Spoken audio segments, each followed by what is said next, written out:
KHL은 현재 플레이오프가 한창 진행 중에 있습니다.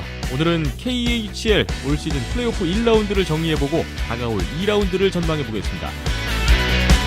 워싱턴 캐피털스가 7연승 질주로 메트로폴리탄 디비전 선두를 달리고 있는데요. 한 주간의 NHL 동향은 NHL 하덴낫에서 짚어보겠습니다.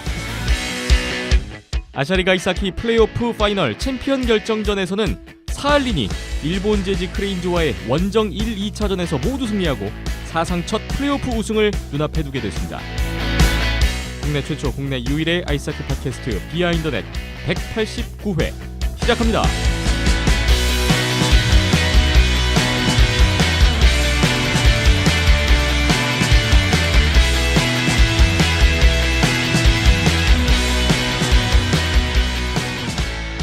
비하인더넷 오늘은 189회입니다. 3월 12일 화요일 저녁에 녹음을 진행하고 있습니다. 안녕하세요. 김태범입니다. 박김찬 PD, 이현석 기자와 오늘도 함께하겠습니다. 안녕하세요. 안녕하세요. 안녕하세요. 자, 저희 비하인더넷이 팟빵이 선정한 3월의 추천 팟캐스트에 올라왔다고요. 이 소식을 또 전해드려야 될 것 같아서 오늘 첫 소식으로 꺼내봤습니다. 그런 게 있는 줄도 몰랐는데요. 그게 뭐예요? 저도 잘 몰랐어요. 근데 이제 팟빵 모바일이나 이제 홈페이지 PC로 들어가 보시면은 저 밑에 이제 뭐 이달의 추천 방송 뭐 이런 식으로 있는 것 같더라고요. 네. 거기에 이제 저희가 선정이 됐다라고 메일이 와서 그래서 저도 알게 됐고요. 네. 뭐 그걸 통해서 청취 수가 많이 늘어났는지는 모르겠는데 그렇게 또 선정을 해주시니까 3월 한 달 내내 추천 팟캐스트에 어쨌든 메인 페이지에 걸려 있는 거네요. 뭐 저희만 선정된 게 아니라 한 대여섯 군데 팟캐스트가 올라와 있는 거라서 아무튼 감사한 일이었습니다. 근데 제가 보니까 이게 뭐 3월에 추천인데 매달 뽑는 건 아닌 것 같더라고요. 아, 그런가요? 네. 2월 달도 있던데요, 보니까. 그래요? 네. 저는 올해 들어서 처음 뽑는 게 아닌가 그런 걸로 봤는데 보니까 계속 매달 있더라고요. 아, 그렇군요. 네. 참. 어쨌든 저희가 189회 정도 하다 보니까 별일이 다 생기네요. 이렇게 거의 200회 가까이 해야 이제 노출이 좀 되는구나. 해라는 걸 좀 알 수 있었죠. 뭐 어쨌든 나쁘지 않은 일이고요. 뭐 좋은 일인 것 같고요. 추천 팟캐스트 걸려 있다니까 좀 더 많은 분들이 좀 눈에 띄어서 더 많은 분들이 좀 들을 수 있는 계기가 됐으면 좋겠네요.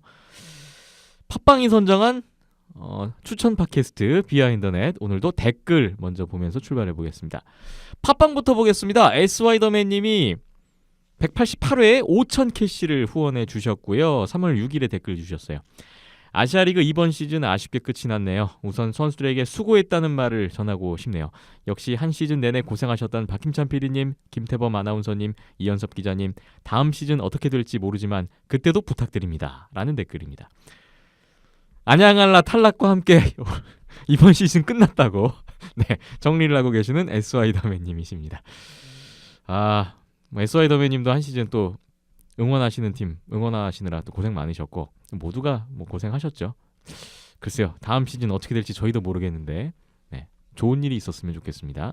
댓글 후원 감사합니다. 아스피린 03님도 3월 6일에 댓글 주셨습니다. 요 근래 틈틈이 NHL이랑 KHL을 보는 중입니다. NHL 보다가 궁금한 점이 생겨서 질문드려요. 나름 하키 입문 3년 차인데 아직도 모르는 게 많은 하알못입니다. 유유 하시면서 질문 2개를 주셨어요. 첫 번째, 지금 내슈빌이랑 미네소타전을 보고 있는데 내슈빌 선수 중에 한 명의 헬멧 색깔이 다른데 원래 경기에서 헬멧이랑 팬츠는 다 색깔이 똑같아야 하지 않나요? 그리고 두 번째 질문, 선수 중에 바이저 안 한 선수들이 눈에 띄는데 그걸로 제재는 없는 건가요? 애들 대회에서는 스틱 테이트 색깔과 스케이트 끈 색깔까지 맞추라는 엄격한 규정들만 보다가 여기를 보니 적응이 잘 안 되네요 하셨어요. 폴 피핀과 실버버그님이 답글을 주셨는데요. 혹시 꼴리 아닌가요? 꼴리는 헬멧 색상이 달라도 되는 것으로 알고 있습니다.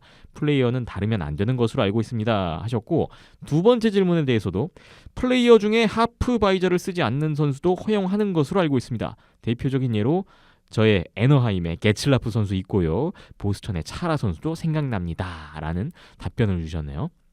이현숙 기자님 보충 설명 가능하실까요? 근데 제 생각에는 꼴리랑 헷갈리시지는 않았을 것 같고요. 근데 저는 그 경기를 한번 봤는데 찾아볼 수가 없었어서 혹시나 이제 좀 몇 분 경이다라고 이제 며칠 경기 몇 분 경기다라고 남겨주시면은 네, 제가 한 번 더 보겠습니다. 근데 기본적으로 유니폼이라는 부분은 당연히 이제 규정으로 있고요. 모든 팀들은 이제 어쨌든 똑같은 디자인 그리고 색상 매치, 그러니까 헬멧이라든지 저지라든지 그리고 팬츠, 스타킹, 스케이트 이런 부분에서 이런 허용된 디자인을 이제 사용을 해야 된다라는 규정이 NHL 규정집에 적혀 있습니다. 예. 그렇기 때문에 규정으로 어쨌든 허가된 해야 되고 기본적으로 뭐 원래는 이제 규정집에는 뭐 그러니까 칼라 이 부분 목 부분 있죠 유니폼에 이런 부분은 이제 뭐 손대지 말라 변경하지 말라 이런 식으로 이야기 돼 있는데 뭐 실제로 선수들은 일부 선수들은 이제 칼라 같은 부분을 좀 고치는 거 보면은 약간은 좀 그러니까 유동적으로 적용이 되지 않나 그러니까 조금 널널하게 적용이 되지 않나라고 생각하는 부분이고 바이저 부분은 이거 개정된 룰에 따르면은 NHL에서 25경기 이하 이 선수들은 모두 바이저를 착용을 해야 된다는 규정이 있습니다. 예. 25경기 이하. 그렇죠. 이제 가만히 이제 보시면 아시겠지만 루키죠. 이거는 네. 이제 NHL에서 루키를 이제 적용하는 기준이라고 할 수 있는 경기라고 할 수 있기 때문에 기본적으로 이제 거의 근데 요즘에는 뭐 바이저를 안 했을 때 너무 심각한 부상을 당하는 선수들이 많기 때문에 예전에 이제 뭐 크리스 프롱거 선수도 2011년경에 이 선수도 이제 바이저를 안 하는 선수입니다. 그런데 상대방의 슬랩샷하는 스틱을 그대로 얼굴에 맞았어요. 스틱을 얼굴에. 그 뒤로부터 심각한 뇌진탕과 사실상 한쪽 눈의 시력 같은 부분은 거의 많이 눈에도 굉장히 큰 부상이 왔었기 때문에 네. 너무 심각한 부상이라서 거의 링크 조명에 거의 설 수 없을 정도로 어지러움을 느낄 정도로 굉장히 큰 부상을 당하는 케이스가 많았기 때문에 최근 선수들이 웬만하면 어쨌든 바이저를 하는 모습을 보실 수가 있고요. 또 얼마 전에 눈 쪽에 스틱을 맞아가지고 큰 부상을 당했던 애리조나의 미하엘 그라브너 선수 이 선수가 오스트리아 국적 선수인데 네. 이 선수도 이번에 굉장히 큰 얼굴을 거의 코 정도까지 가리는 바이저를 하고 지금 나오더라고요. 그렇기 때문에 점점 이제 부상에 대한 이런 경각심 부분이 있기 때문에 점점 바이저는 하고 나오는 추세인 것 같습니다. 부상의 위험도를 생각한다면 바이저를 당연히 써야 되는데 예. 뭐 선수들 개중에는 또 불편함을 느끼는 선수들 그렇죠. 예. 그 시야가 막혀 있다는 느낌을 받는 선수들이 생각보다 많은 것 같더라고요. 근데 이제 요즘에는 어린 나이부터 이제 다 바이저를 하고 그리고 클리어 바이저 같은 것도 많이 하고 하니까 조금은 나은 것 같은데 그래도 좀 시야가 불편하다 그래도 나는 없이 할래 이런 선수들 뭐 여전히 없이 하는 뭐 게츠라프 선수도 그렇고 그런 것 같습니다. 네. 아스피린 공장인 질문에 대한 답변 만족이 되셨으면 좋겠습니다. 감사하고요. 폴 피핀과 실버버그님이 3월 7일에 댓글을 주셨어요. 이번 주도 변함없이 잘 들었습니다. 이연섭 기자님께서 선정해주신 3월 6일자 스탠리컵 예상 결승전 위니펙 대 템파 경기 아쉽지만 템파가 5대2로 승리하네요. NHL 코리아에서도 시뮬레이션 돌렸는데 이 매치업이 나와서 템파가 우승한다는 예상이 나왔습니다. 그렇군요. 어디까지나 예상은 예상일 뿐 결과는 지켜봐야 할 것 같아요. 올 시즌은 위니펙이 우승 한번 해야 하는데 말이죠. 지난 회차에서 좋아하는 팀 고르시는 분께 위니펙 추천합니다. 오일러스는 제가 봐도 이상하게 구단을 운영하고 가망 없어 보여요 하셨어요. 패트릭 라인에 마크 샤이플리, 프레이크 윌러 등 화려한 공격에 더스틴 버플린, 타일러 마이어스, 야콥 트루바 이어지는 강력한 수비 라인에 코너 헬러버 골리로 정말 강추합니다. 저도 애너하임 내려놓고 위니펙에서 힐링 받고 있어요. 참고로 전 LG 트윈스 원년 MBC 청룡 시절부터 LG 팬입니다. 90년, 94년 우승을 함께 했는데 이젠 LG 야구 안 본 지 10년 넘었어요. 유유. 김태범 아나운서님은 야구 어느 팀이신지요? 두산 출신 안경현 위원이랑 팟캐스트 하시는 것도 잘 듣고 있는 입장입니다. 안경현의 넘버3. 미세먼지 많은 날씨에 모두들 건강관리 잘하시길 바랍니다 하셨는데요. 일단은 글쎄요. 저에 대한 질문을 주셨는데요. 일단은 다른 팟캐스트도 들으신다니까 너무 감사하네요. 저는 뭐 좋아하는 야구 응원팀, 뭐 야구뿐만 아니라 특정 팀을 좋아하지 않은 지가 굉장히 오래됐어요. 저는 매 시즌 응원하는 팀이 바뀌는데요. 지난 시즌에 우승한 팀은 일단 올 시즌에 응원 안 하고요. 다시는 우승 안 했으면 좋겠고 당분간 좀 이렇게 골고루 우승컵은 골고루 나눠 가져갔으면 좀 더 좀 재미있지 않을까 뭐 그런 성향을 갖고 있습니다. 뭐 야구로 따지면은 가장 우승한 지 오래된 팀들이 우승을 좀 했으면 좋겠어요. 뭐 롯데자이언츠라든지 LG 아. 트윈스라든지 갑자기 한숨. 네. 네, 죄송합니다. 뭐 한화 이글스라든지 네. 그리고 뭐 아예 그냥 신생팀 NC 다이노스, KT 위즈 뭐 이런 팀들이 좀 잘했으면 하는 그런 요즘에는 그런 바람이 있습니다. 보통 야구 팬들이 좀 자기 야구 팬분들이 저도 이제 야구를 굉장히 좀 많은 보는 편이긴 한데 야구 팬분들이 좀 안 되는 그러니까 좀 최근에 성적이 안 좋은 팀들을 응원하시는 분들은 자신들 팀을 좀 최근에 성공을 못하는 거를 자조적으로 네. 좀 개그의 소재로 승화시키는 이런 부분도 좀 많더라고요. 네. 근데 참 얼마 전에 이제 또 뭐 이래저래 댓글 같은데 본 거는 일본의 한신 타이거즈라는 팀이 있지 않습니까? 예. 근데 이 팀도 참 답이 없기로 유명한 프랜차이즈거든요. 근데 이제 팬덤은 진짜 셉니다. 그래서 그분이 일본 야구는 한신 타이거즈를 좋아하고 한국 야구는 롯데 자이언츠를 좋아하는 분인데 내가 죽기 전에 이 두 팀이 우승하는 걸 볼 수 있을까? 이런 말씀하시더라고요. 참. 예. 그래서 갑자기 생각이 났어요. 예. 팬들의 염원이 많이 모이고 있는 팀이죠. 뭐 한신도 그렇죠. 그렇고 롯데도 그렇고. 예. 일단 뭐 저는 뭐 그렇다는 답변을 좀 드리고 위니펙 제츠 이현숙 기자님이 보시기에는 어떻게 괜찮아 보입니까? 네, 어떠세요? 괜찮긴 한데 네. 올해는 사실 서부 1등도 지금 못 하고 있잖아요. 그렇기 때문에 올해도 원하는 결과를 좀 이끌어내기는 힘들지 않을까라는 생각이 제 솔직한 생각입니다. 그리고 네.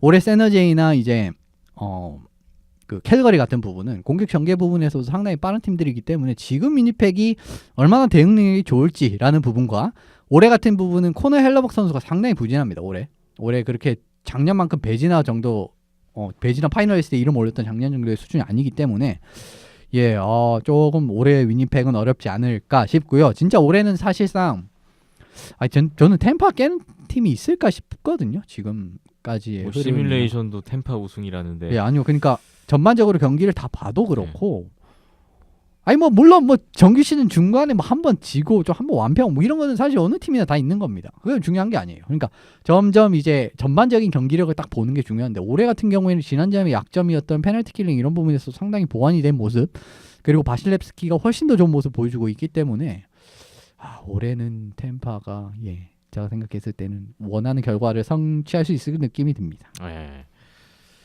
자, 뭐 미세먼지 계속 지금 심각한데 모든 분들 건강 관리 또 잘 하셨으면 좋겠습니다. 폴 피핀과 실버버그님 댓글 감사합니다. 아스피린 03님이 188회 7,600캐시를 후원을 해주셨고요. 댓글을 주셨어요. 11일 월요일 댓글이네요. NHL을 보면서 응원할 팀을 고민하다가 내시빌 프레데터스로 정했습니다. 제가 처음으로 들은 NHL 팀이 펭귄스랑 프레데터스였었거든요. 2017년도에 스탠리컵 파이널 진출팀이라서요. 거기다 처음으로 인지한 선수가 크로스비랑 수반 선수였는데 미국 TV에서 리스테린 논란으로 시끌벅적한 걸 처음으로 봤네요. 개인적으로 수반 선수가 마음에 들더라고요. 맨날 아시아 리그 쪽으로 후원하다가 오늘은 수반 선수의 등번호로 후원해봅니다. 7,600캐시. 예. 제가 은근 쇼맨십 있고 유쾌한 타입을 좋아하나 봅니다. 그래서 하이원의 류두친 선수도 좋아하거든요. 그렇게 선호하는 팀을 정하자마자 바로 하덴낫에서 낫으로 선정되고 일요일에는 위니펙에 완전 박살난 허리케인즈에게 석패하고 맴이 좀 그러네요. 유유. 이렇게 댓글은 끝납니다. 내시빌 프레데터스로 응원팀을 정하셨군요. 선택은 잘 하신 것 같습니다. 저도 내슈빌 프레데터스를 좋아하는 팀이기 때문에 네. 그리고 이 팀도 좀 매력이 있는 팀이거든요. 그런데 올해 저는 또 내슈빌이 그때 우승을 했었어야 되지 않았나 17년에 했어야 되지 않았나 네. 라고 아주 굳게 생각을 하고 있는 사람입니다. 올 올해도 딱 봤을 때는 정말 경기력이 그렇게 좋지가 못해요. 그러니까 기본적으로 득점 부분에서 굉장히 이제 고전을 하기 때문에 라비올렛 감독이 굉장히 이제 공격적인 시스템을 선호하는 감독인데 생각보다 이 부분에 포문을 열어줄 수 있는 선수가 없습니다. 그런 부분이 제일 이제 큰 문제라고 생각을 하고요.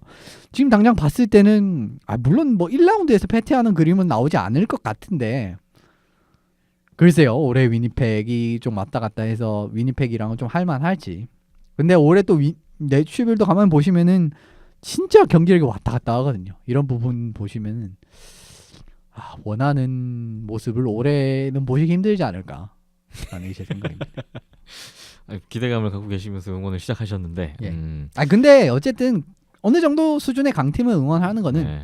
굉장히 정신 건강에도 좋은 일이기 때문에 네.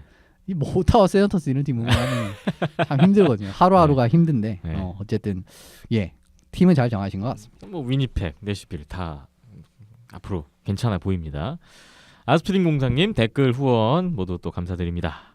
3월 11일에 아스피린 공상님이 댓글을 또 주셨군요. 아시아리그 플레이오프 파이널을 보니 사할린의 우승이 확정적이네요. 크레인즈의 간절함이 사할린을 못 넘는 터라 안타깝기 그지없네요. 두 팀 다 정말 치열하게 싸우더군요. 축구만큼 링크장 위에 쓰러진 선수들이 눈에 많이 띄고 미스컨덕트도 불리고요. 행운의 여신은 결국 이렇게 사할린의 편을 들어줄 건지 3차전이 기대됩니다 하셨습니다. 야, 아시아리그 플레이오프 파이널 사할린 대 크레인즈 쿠시로 1, 2차전에서 사할린이 다 이겼어요. 그렇죠. 사할린이 지금 거의 우승 분위기가 무르익은 것 같습니다. 죄송합니다. 반성하고 들어가겠습니다. 일단 미리 네. 죄송함을 말씀을 드리고 분명히 크레인즈 팬분의 우승을 염원하시는 분들도 계실 야, 텐데 쿠시로에서 이렇게 또 2패를 하나 참네. 사실상 끝나지 않았나. 네. 이제 두 경기를 봤을 때 제 생각은 그렇고요. 그 부분 뒤에 또 언급을 드리겠습니다. 네, 아시아리그 이야기 때 또 풀어보겠습니다. 댓글 잘 봤습니다. 유튜브 댓글이 하나 있네요. SSK님이 3월 10일에 댓글 주셨습니다. 안녕하세요. 언제나 온더스포츠 영상 잘 보고 있습니다. 이제 막 하키를 보기 시작해서 이번 시즌부터 아시아리그 직관 가서 보기 시작하셨답니다. 정보에 목말랐는데 이 방송이 참 많은 것을 알려주고 더욱더 많은 관심을 가지게 만들어주네요. 그래서 요즘 예전 방송들을 다시 듣고 있습니다. 모르고 들을 때는 그냥 이러고 있었는데 알고 들으니 또 새롭고 재미있네요. 흐흐흐. 그런데 요즘 일방적으로 한쪽 팀을 비방하는 댓글 때문에 댓글 읽는 영상 듣는 것이 불편합니다. 정규리그 우승이라는 성과는 다른 팀이 떠먹여 준 거라며 깎아내리고 플레이오프 진출은 팀이 엉망이라 깎아내리고 비난받을 일이 있다면 그 부분은 지적하는 게 맞지만 자신이 빈정상한다고 오직 비방만을 위한 비난만 하고 있는 것 같네요. 겨우 국내 팀은 세 팀 있는 아시아리그에서 서로 으쌰으쌰하기도 모자랄 판에 좀 그렇습니다 하셨고요. 한라와 대명이 다 같이 플레이오프 결승에 진출해서 두 구장 다 직관 가서 관전하는 게 소원이었는데 그러지 못하게 된 것이 너무 아쉽습니다.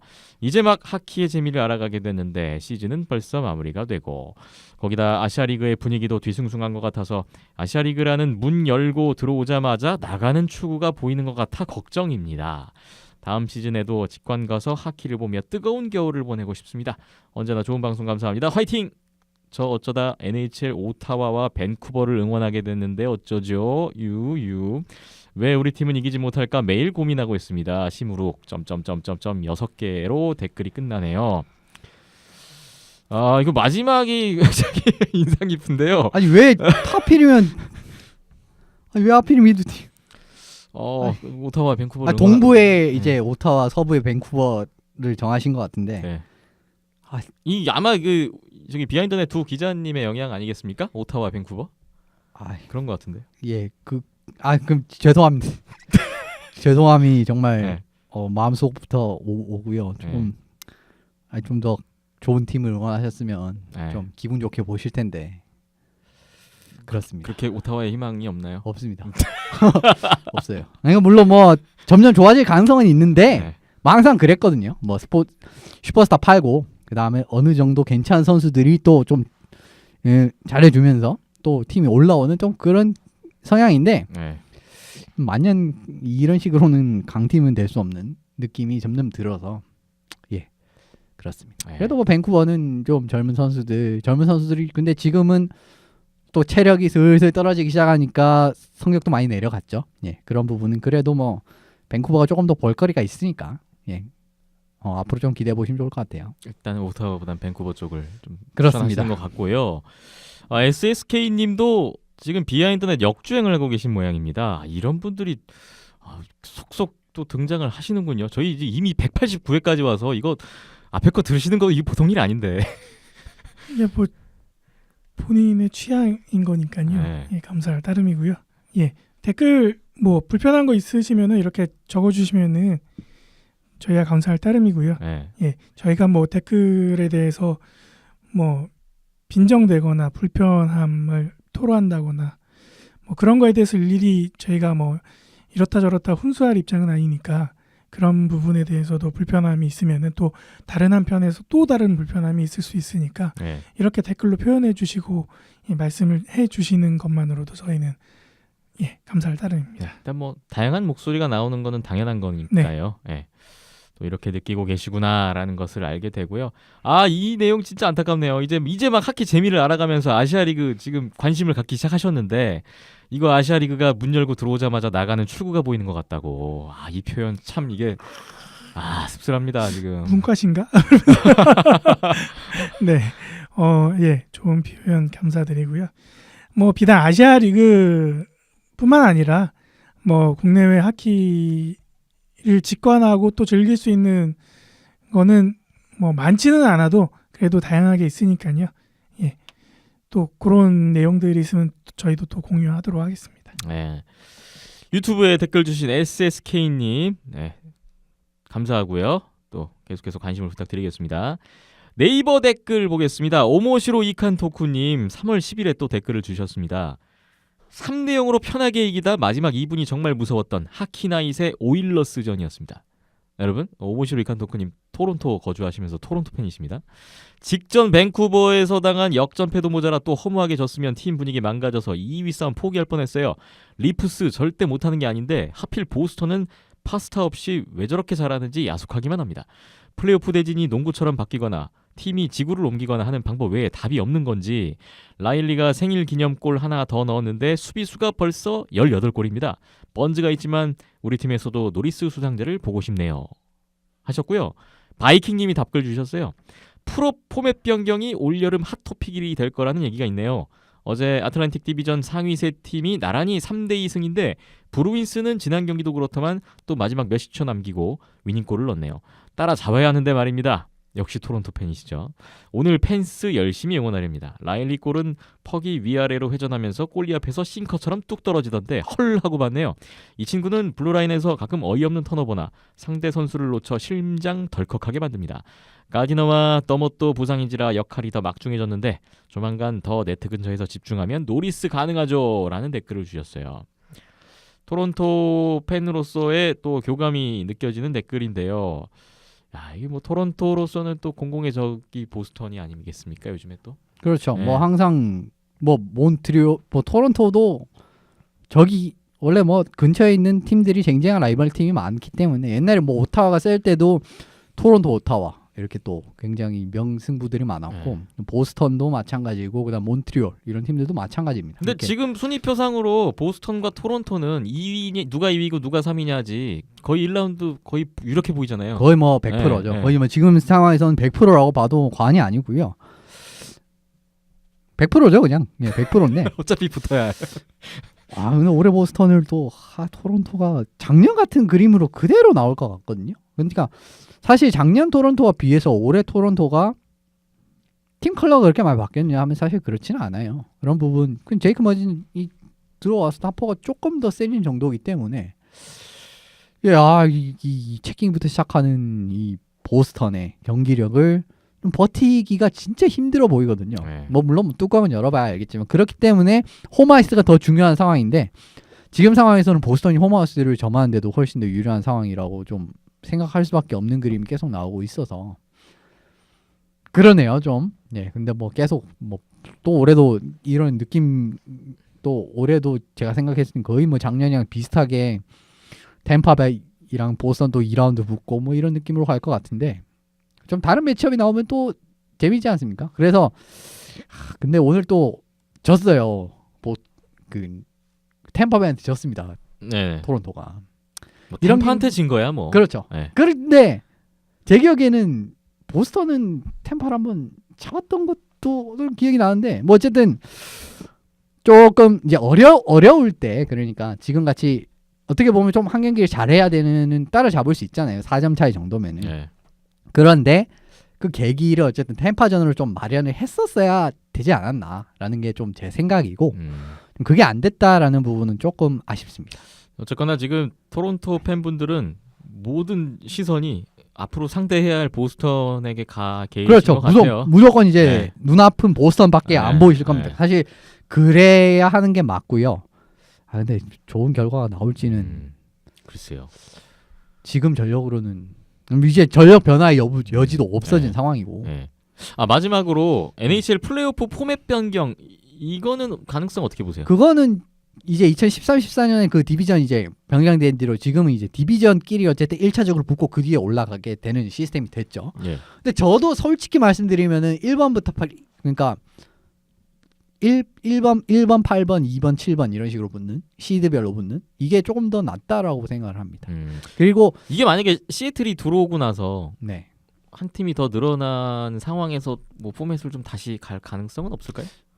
당장 사실 플레이오프 이번에 제가 알기로는 CBA가 한번 또 중간 협상 옵트아웃을 하면 아마 중간 협상으로 알고 있는데 그런 부분에서 언급이 되겠죠. 뭐 그리고 뭐 점차적으로 도입이 되면은 뭐 그맘때쯤 도입이 될 가능성도 있고요. 근데 지금 NBA 같은 경우에는 항상 조금 이제 지금 NBA 애덤 실버 총재의 성향이 좀 뭐랄까 좀 혁신적인 거 많이 좀 추구하는 사람입니다. 그래서 예전에 NBA는 그런 이야기도 있었어요. 그러니까 지금 1위부터 30위까지 쭉 놓고 1번 16번 시드 붙고 2번 15번 시드 붙고 이런 식으로 그냥 동서부직으로 나누지 않고 뭐 사실 그런 방안도 그렇게 나쁘지는 않아 보이는데 예 아무튼 간에 저는 개인적으로는 뭐 점진적으로 바꿀 거면은 예전처럼 1번 8번 2번 7번 이런 식으로 붙는 게 지구별로 그렇게 붙는 게 조금 더 이제 타당하다라고 생각을 합니다. 그렇군요. 많은 분들이 또 댓글 의견을 주셨는데 모두 다 살펴봤습니다. 한 주 동안에 또 다양한 이야기 들려주신 모든 분들께 감사드리겠고요. 또 다음 회에도 여러 가지 이야기 부탁을 드리겠습니다.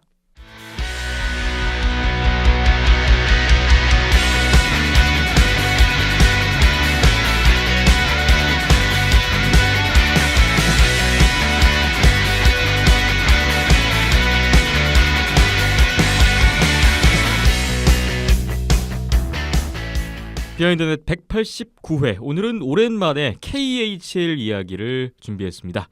KHL NHL보다 역시나 일정이 빠른데요. 이미 플레이오프에 들어갔고 플레이오프 1라운드가 모두 마무리됐습니다.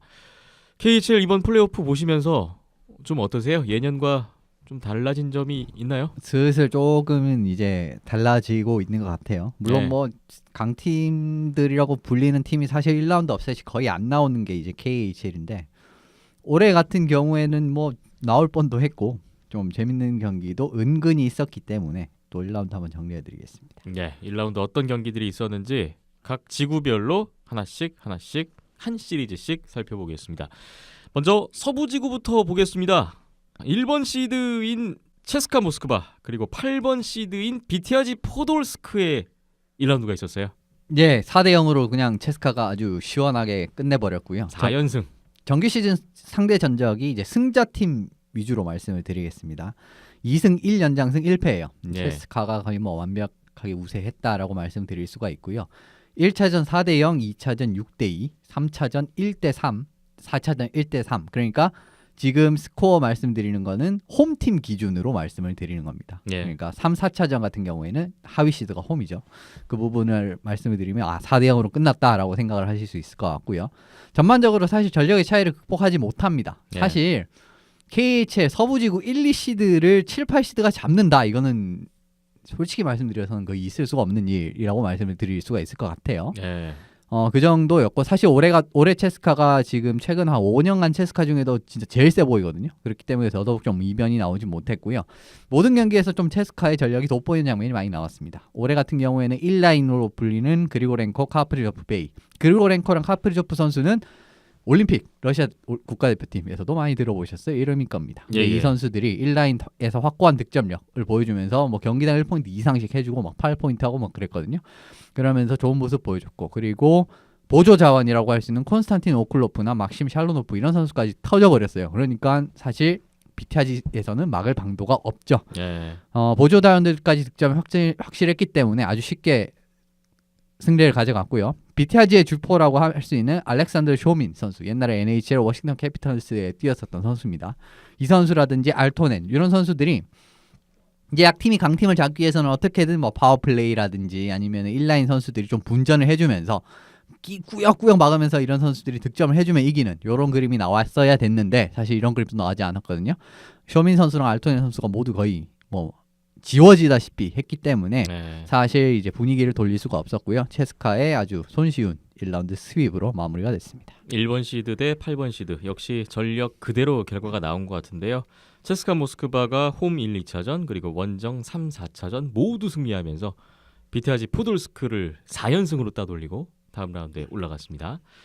다음으로 2번 시드 스카 상트페테르부르크 대 7번 시드 스파르타크 모스크바의 시리즈가 있었는데 여기는 그래도 어느 정도 접전 양상이 나왔네요. 예, 좀 사실 생각 못했어요. 사실은 서부 1, 2시드는 4대0 아니면 4대1이 무조건 나올 거라고 생각을 했는데 네. 한 판 더 이기는 이런 경기가 나왔고요. 정규 시즌 상대 전적은 3승 1연장승으로 4승으로 스카가 우세를 했었습니다. 근데 네. 뚜껑을 따봤더니 그렇지 않았죠. 1, 2차전은 스카 홈에서 스카가 0대2, 2대3으로 졌어요. 어허. 이걸 2대0으로 지고 있었습니다. 그런데 이루 내일이 4연승을 했죠.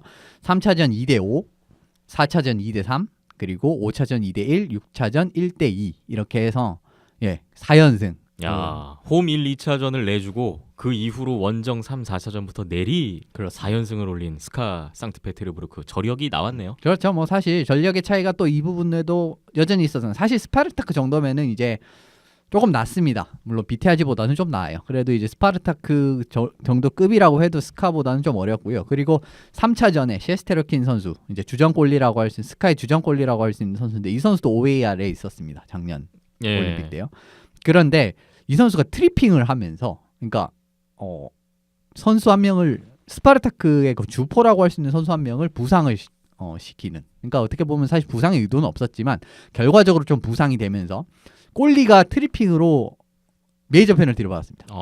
매치 페널티 이런 식으로 받을 정도로 참 어려운 상황이었는데 결과적으로는 뭐 스윕을 성공을 하면서 역습이라고 해야 되나 반쯤 역습인데 이런 식으로 두 경기 패한 이후에 승리를 차지했어요. 예. 스파르타크가 상당히 분전을 했습니다. 첫 두 경기에는 이제 해외 하키 좋아하시는 분들이라면 좀 아실 텐데 율리우스 후다체크라는 골리가 있어요. 이 골리가 굉장히 쇼맨십도 있는 골리고 얼마 전부터 스파르타크에 이제 계약을 해서 KHL에서 활약을 하고 있는데 1, 2경기의 활약이 상당히 좋았습니다. 그런데 원정 2연전을 쓸어 담았죠. 그 결과로 이제 후다체크 선수가 정말 잘해줬거든요. 그런데 3차전부터는 스카의 니키타 구세프 선수의 득점이 서서히 살아나기 시작을 했어요. 구세프 선수가 올해 상당히 또 득점력 부분에서 또 더 좋은 한 단계 더 발전한 모습을 보여줬기 때문에 구세프 선수의 득점이 살아나니까 또 전반적으로 공격력이 살아나게 됐고요. 그 다음에 다비드 룬드블라드 선수가 정규 시즌에 이제 스카이는 파트릭 헤르실레이라는 굉장히 뛰어난 공격형 수비수가 있습니다. 그런데 이 선수가 아주 좋은 활약을 보여주지 못했어요. 1라운드에는요. 근데 1라운드 다비드 룬드블라드 선수가 거의 헤르실레이 선수 이상으로 득점 지원을 해주면서 2골 2어시스트로 기록을 하는데 수비수가 이 정도면 굉장한 겁니다. 하면서 시리즈가 스카 쪽으로 기울어 버리고 말았죠. 그러니까 구세프가 살아나고 주된 이제 수비 득점원이 다른 선수가 또 나타나면서 보완이 됐기 때문에 스카 쪽으로 기울고 말았고요. 앞서 말씀드렸듯이 셰스테르킨 선수가 다우가빈스 선수에게 굉장히 위험한 페널티를 범하면서 출장 정지 4차전이 주어졌었습니다. 그런데 스카이는 사실 셰스토르킨 선수나 마근스 헬베리 선수나 비슷비슷해요. 그래서 헬베리 선수가 4차전부터 등판을 했고요. 그런데 셰스토르킨 선수보다 훨씬 더 좋은 안정적인 모습을 보였습니다. 그렇기 때문에 뭐 앞으로 시리즈 그러니까 2라운드에서도 제가 생각했을 때는 헬베리 선수가 별 문제 없으면 나올 것 같고요. 그렇기 때문에 골리 뭐 주전 골리가 좀 불안해하고 징계도 한번 받았지만은 별 변수는 되지 않을 것이다 라는 게 제 생각입니다. 네. 7번 시드가 2번 시드를 잡는가 싶었습니다만 역시나 스카 상트페테르부르크가 또 살아남았습니다. 2라운드에 진출을 했고요. 이어서 로코모티브 야로슬라블 대 HC 소치의 시리즈 보겠습니다. 4대2로 로코모티브가 승리를 했고요. 사실 1, 2, 3번 시드까지는 굉장히 사실 서브가 올해는 이변이 안 나올 것이다 라는 전망이 이전부터 그러니까 플레이오프 전부터 많았습니다. 특히 1, 2번은 더 안 나오고요. 그래서 3, 6번은 그래도 조금 괜찮지 않나 하는데 그래도 3, 6번도 보통 이제 3번 시드가 가져가는 그림이 나왔어요. 정규 시즌 상대 전적이 2승 1연장패 1패로 로코모티브가 아주 근소하게 우위를 차지하는 이런 그림이었습니다. 그런데 1차전 같은 경우에는 4대3 로코모티브의 승리. 그러니까 홈 두 경기를 로코모티브가 다 잡았고요. 4대3, 3대0으로 잡았고 원정으로 넘어갔을 때도 3차전 3대2 연장 그리고 4차전 3대1 연장으로 소치가 두 경기를 잡으면서 2대2로 만들었어요. 그러면서 네. 이 시리즈도 이상하게 가겠는데? 라고 생각을 했는데 홈에서 2판씩 모두 이겼네요. 그렇습니다. 네. 그런데 5차전 다시 홈으로 돌아온 로코모티브가 3대0으로 좀 압승을 거뒀거든요. 이 경기는. 그리고 그 다음 6차전까지 2대5 그러니까 원정팀인 로코모티브가 5점을 냈기 때문에 승리를 거두는 4대2로 승리를 거두는 이런 장면이 있었고요. 예. 사실 이 두 팀을 전반적으로 딱 봤을 때는 굉장히 유사한 느낌이 나는 두 팀입니다. 그러니까 득점 분포라든지 여러 가지 부분에서 굉장히 유사한데 그래도 로코모티브가 조금 더 좋다. 그러니까 왜 팀 컬러가 유사한 팀들이 있잖아요. 그런데 조금 더 센 이런 느낌이었고요.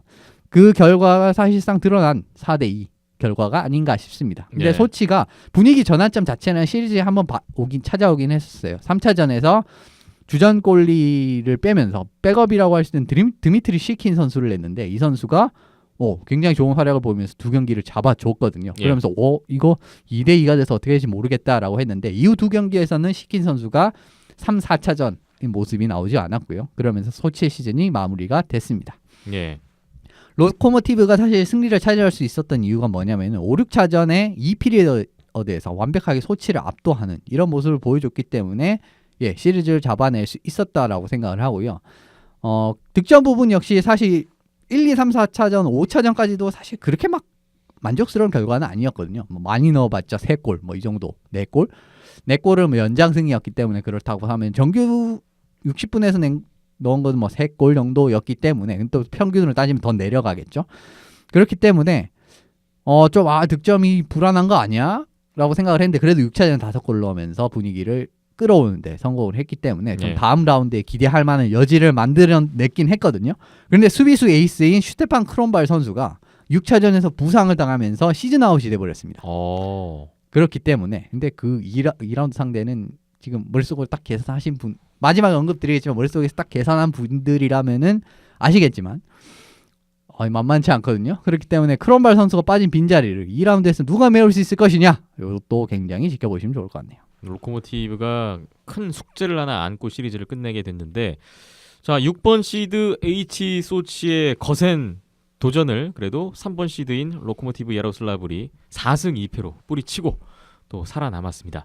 1번, 2번, 3번 시드가 모두 살아남았는데 그렇다면 4번 시드는 살아남았을까요? 4번 시드 요케리트 헬싱키 대 5번 시드 HC 디나모 모스크바의 시리즈가 있었습니다. 어떻게 됐나요? 4대2로 디나모 모스크바가 승리를 거뒀습니다. 5번 시드가 4번 시드를 꺾었네요. 지금 이 대목을 들으시면 알겠지만 사실 이 요케리트 디나모 매치업은 업셋을 예상한 전문가들이 굉장히 많았어요. 예. 정규 시즌 상대 전적이 3승 1연장승으로 디나모가 우세했습니다. 4전 4승이었었군요. 한 번도 안 졌어요. 그리고 이상하게 이제 요케리트와 만나면 귀신 같은 경기력을 발휘하면서 경기를 안 졌거든요. 근데 그대로 사실상 나왔다라고 봐도 무방할 결과였고요. 1차전에 이제 요케리트 홈에서 열렸던 두 경기가 2대4, 2대3 이제 원정팀의 승리, 디나모의 승리로 2대0으로 분위기가 확 넘어간 대로 들어갔었습니다. 예. 그래서 3차전에 요케리트가 2대3 이제 원정팀이 한 골 더 넣었기 때문에 요케리트가 승리를 했죠. 원정에서 드디어 올 시즌 첫 승을 거두는데 성공을 했고요. 3차전에서 그래도 4차전에서 또 완패를 당하면서 3대0으로 완패를 당하면서 3대1 거의 사실 이제 벼랑 끝에 들어갔죠. 그래도 5차전에서 2대1로 겨우 이긴 다음에 6차전에 1피리어드에 제가 기억하기로는 1피리어드에 6골 먹은 걸로 기억을 하거든요. 그냥 게임 끝나버렸습니다. 1피리어드에. 그 정도로 아주 압도적 어떻게 보면은 디나모가 그렇게 어렵지 않게 승리를 했다라고 생각을 하시면 될 것 같고요. 예. 주 득점원 매번 언급을 드리지만 카가리츠키 선수나 시파초프 선수를 통제를 하냐 못하냐가 진짜 중요한데 전혀 통제를 하지 못하는 흐름이 나왔습니다. 그러면서 물론 한두 경기 통제한 경기는 이제 요케리트가 승리를 했어요. 근데 사실은 전반적으로 봤을 때는 통제를 전혀 하지 못했다라고 보는 게 맞는 것 같고요. 파트리크 사크리손 같은 선수가 사실 올해 오프 시즌에 굉장히 이제 공을 들인 영입인데 이 선수가 정규 시즌에서는 그렇게 좋지 못했습니다. 그런데 포스트 시즌에서 폭발하기 시작하면서 보조 득점원까지 지금 디나모가 해결이 되는 그림으로 가고 있거든요. 네. 그러면서 또 이제 러시아 쪽에 하키 관심 많으신 분들은 알렉산드르 예로멘코 선수 골리 좀 노장인데 기억을 하실 겁니다. 그런데 이 예로멘코 골리가 나온 경기는 모두 디나모가 승리를 가져가면서 우세한 승리를 마무리를 지었네요. 네. 올 시즌 요케리트가 참 답답한 게 뭐냐면은 항상 공격이 이 팀이 좀 문제였던 팀입니다. 이제 공격 부분에서 잘 안 풀린다. 이제 수비는 잘하는데 공격을 잘 못한다. 그런데 작년 이제 올림픽에서 지휘봉을 맡았던 마리아 마키 감독이 이제 핀란드 대표팀 감독이었죠. 근데 이 분이 요케리트 감독이 된 이후에 갑자기 공격력이 급증했습니다. 굉장히 올해는 득점 부분에선 그렇게 애를 먹지 않는 모습이 나왔는데 네. 갑자기 시즌 말미가 되니까 득점력이 없어져 버렸어요. 그러면서 러시아 동부 원정을 그냥 아주 참담한 성적이 나오고 그러면서 4번 시드까지 떨어지고 그런데 포스트 시즌에서도 이 득점력이 해결이 되지 않았습니다. 그러니까 포스트 시즌에서도 작년의 약점이었던 공격력이 이제 안 좋은 모습을 보여주는 동시에 그래도 골텐딩이랑 수비는 좋았거든요. 네. 크리트가. 그런데 골텐딩까지도 무너져 버렸습니다. 야니스 칼린시 선수가 2경기를 잡아주긴 했지만은 전반적으로 4경기에서도 모습이 그랬었고 자폴스키 선수는 저는 이 선수는 참 포스트 시즌에서는 참 믿음직하지 못한 골리다라는 생각을 많이 갖고 있었거든요. 근데 이 두 골리도 역시 무너진 모습을 보여줬기 때문에 작년 시즌까지 있었던 강점도 없어지고 올해 시즌의 강점도 없어졌다. 사실 이러면은 경기를 못 잡는 거죠. 그렇기 이번 때문에. 시리즈 지금 스코어를 보니까 요케리트 헬싱키가 정규 시간 안에 3골 이상 넣은 경기가 총 6경기 중에 한 경기도 없네요. 그렇죠. 예. 그러면 원래는 사실 올해 사실 정규 시즌에 190골 이상을 넣었었습니다. 그 정도로 이제 득점력 자체는 올해는 별로 문제가 없었다라고 생각했는데 뚜껑을 따보니까 포스트 시즌과 정규 시즌 후반기에 발목을 딱 잡으면서 요케리트가 1라운드에 탈락을 하는 또 이런 아쉬운 결과를 낳게 됐네요. 그렇군요. 5번 시드 HC 디나모 모스크바가 4번 시드 요케리트 헬싱키를 잡고 2라운드에 진출했습니다. 서부지구 4개 시리즈 먼저 살펴봤고요. 계속해서 동부지구 4개 시리즈 보겠습니다. 1번 시드를 받은 앞토모빌리스트 예카테린부르크 그리고 8번 시드 트락토르 첼리아빈스크. 뭐 여기도 어느 정도 예상이 됐던 시리즈였을 것 같은데요. 예, 올해 사실 앞토모빌리스트가 워낙 또 팀의 전력이 안정적이었기 때문에 사실 여기도 4대0 아니면 4대1을 예상했던 전문가들이 상당히 많았고요. 실제로 4대0이 나왔습니다. 네. 정규 시즌은 4승 0패 앞토 우세였어요. 올 시즌 그러면은 8번 다 이겼다는 얘기네요. 그렇죠. 그냥 뭐 아주 사실 좀 어렵게 이긴 게임도 있지만 어쨌든 8경기를 다 잡았다. 1차전 3대0, 2차전 4대2, 3차전은 연장 갔는데 1대2로 이제 앞토모빌리스트가 이겼고요. 그러니까 원정팀 앞토모빌리스트가 이겼고요. 예. 3대4 이렇기 때문에 4경기 4대0 수입이 나오고 말았습니다. 예. 전력의 차이가 사실 여기도 극단적으로 나왔어요. 사실 서부 1번과 동부 1번은 올해 이변이 없을 것이다라는 의견이 참 또 많았기 때문에 일반적인 전개로 간다면은 이제 가능성이 없는 시리즈였어요. 진짜 가능성이 없었습니다. 여기도. 그런데 앞토모빌리스트 주포라고 할 수 있는 스테판 다코스타 선수가 4차전에 메이저 페널티를 받으면서 퇴장 경기를 출장하지 못했습니다. 그리고 이 선수 2라운드에 첫 경기 징계가 확정이 된 상황인데 주 득점원이 한 명 빠졌음에도 불구하고 4차전을 잡지 못했다라는 부분은 이제 트락토르랑 앞토모빌리스트가 올해 얼마나 전력 차이가 극단적으로 났는지를 좀 아실 수 있는 대목이었을 것 같고요. 네. 사실 작년에 트락토르가 어떻게 동부 결승까지 갔느냐라고 생각을 하면은 정말 믿을 수 없는 골리의 활약이 있었기 때문입니다. 파벨 프란초즈 선수 세이브 성공률 제가 기억하기로는 94% 거의 95%에 육박을 했었거든요. 플레이오프 세이브 성공률이요. 예. 그런데 올해 같은 경우에는 프란초즈 선수가 북미로 떠났잖아요. 그러면서 바실리 뎀첸코 선수나 알렉산드 수드니친 선수에게 좀 많이 기대해야 되는데 이 두 선수는 프란초즈 선수의 골문을 메워내지는 못했습니다. 두 선수 다 사실 무너지면서 어느 한 명조차 안정적인 골텐딩을 보여주지 못했고요. 안 그래도 앞토모빌리스트 전력이 이제 득점력이 얼마나 날카로운데 지금 골텐딩까지 이렇게 구멍이 난 상황이기 때문에 사실상 트락토르가 더더욱 경기를 잡을 수 없는 이런 그림으로 흘러갔었던 시리즈였습니다. 네. 워낙 전력의 차이가 있었고 트락토르로서는 역부족이었지 않았나 그런 생각이 드네요. 1번 시드 앞토모빌리스트 예카테린부르크가 가볍게 4연승으로 2라운드에 또 올라갔습니다. 이어서 2번 시드를 받은 바리스 아스타나 대 7번 시드 토르페도 니즈니 노브고로드의 대결이 있었습니다. 야, 상당한 접전이 나왔네요. 여기는 1라운드에서 제일 재밌는 시리즈가 이 시리즈였습니다. 4대3이었어요. 4승 3패. 예. 승자는 어딥니까? 바리스였습니다. 역시나 2번 시드 바리스 아스타나가 올라가는군요. 사실 이 시리즈도 이변이 나오지 않을 것이다라고 예측한 전문가들이 많았는데 까보니까 제일 이제 재밌었고 제일 이제 치열했었던 시리즈였어요. 예. 정규 시즌 상대 전적은 1승 1연장패로 바리스가 어쨌든 우세한 이제 그림이었습니다. 두 번밖에 안 붙었고요.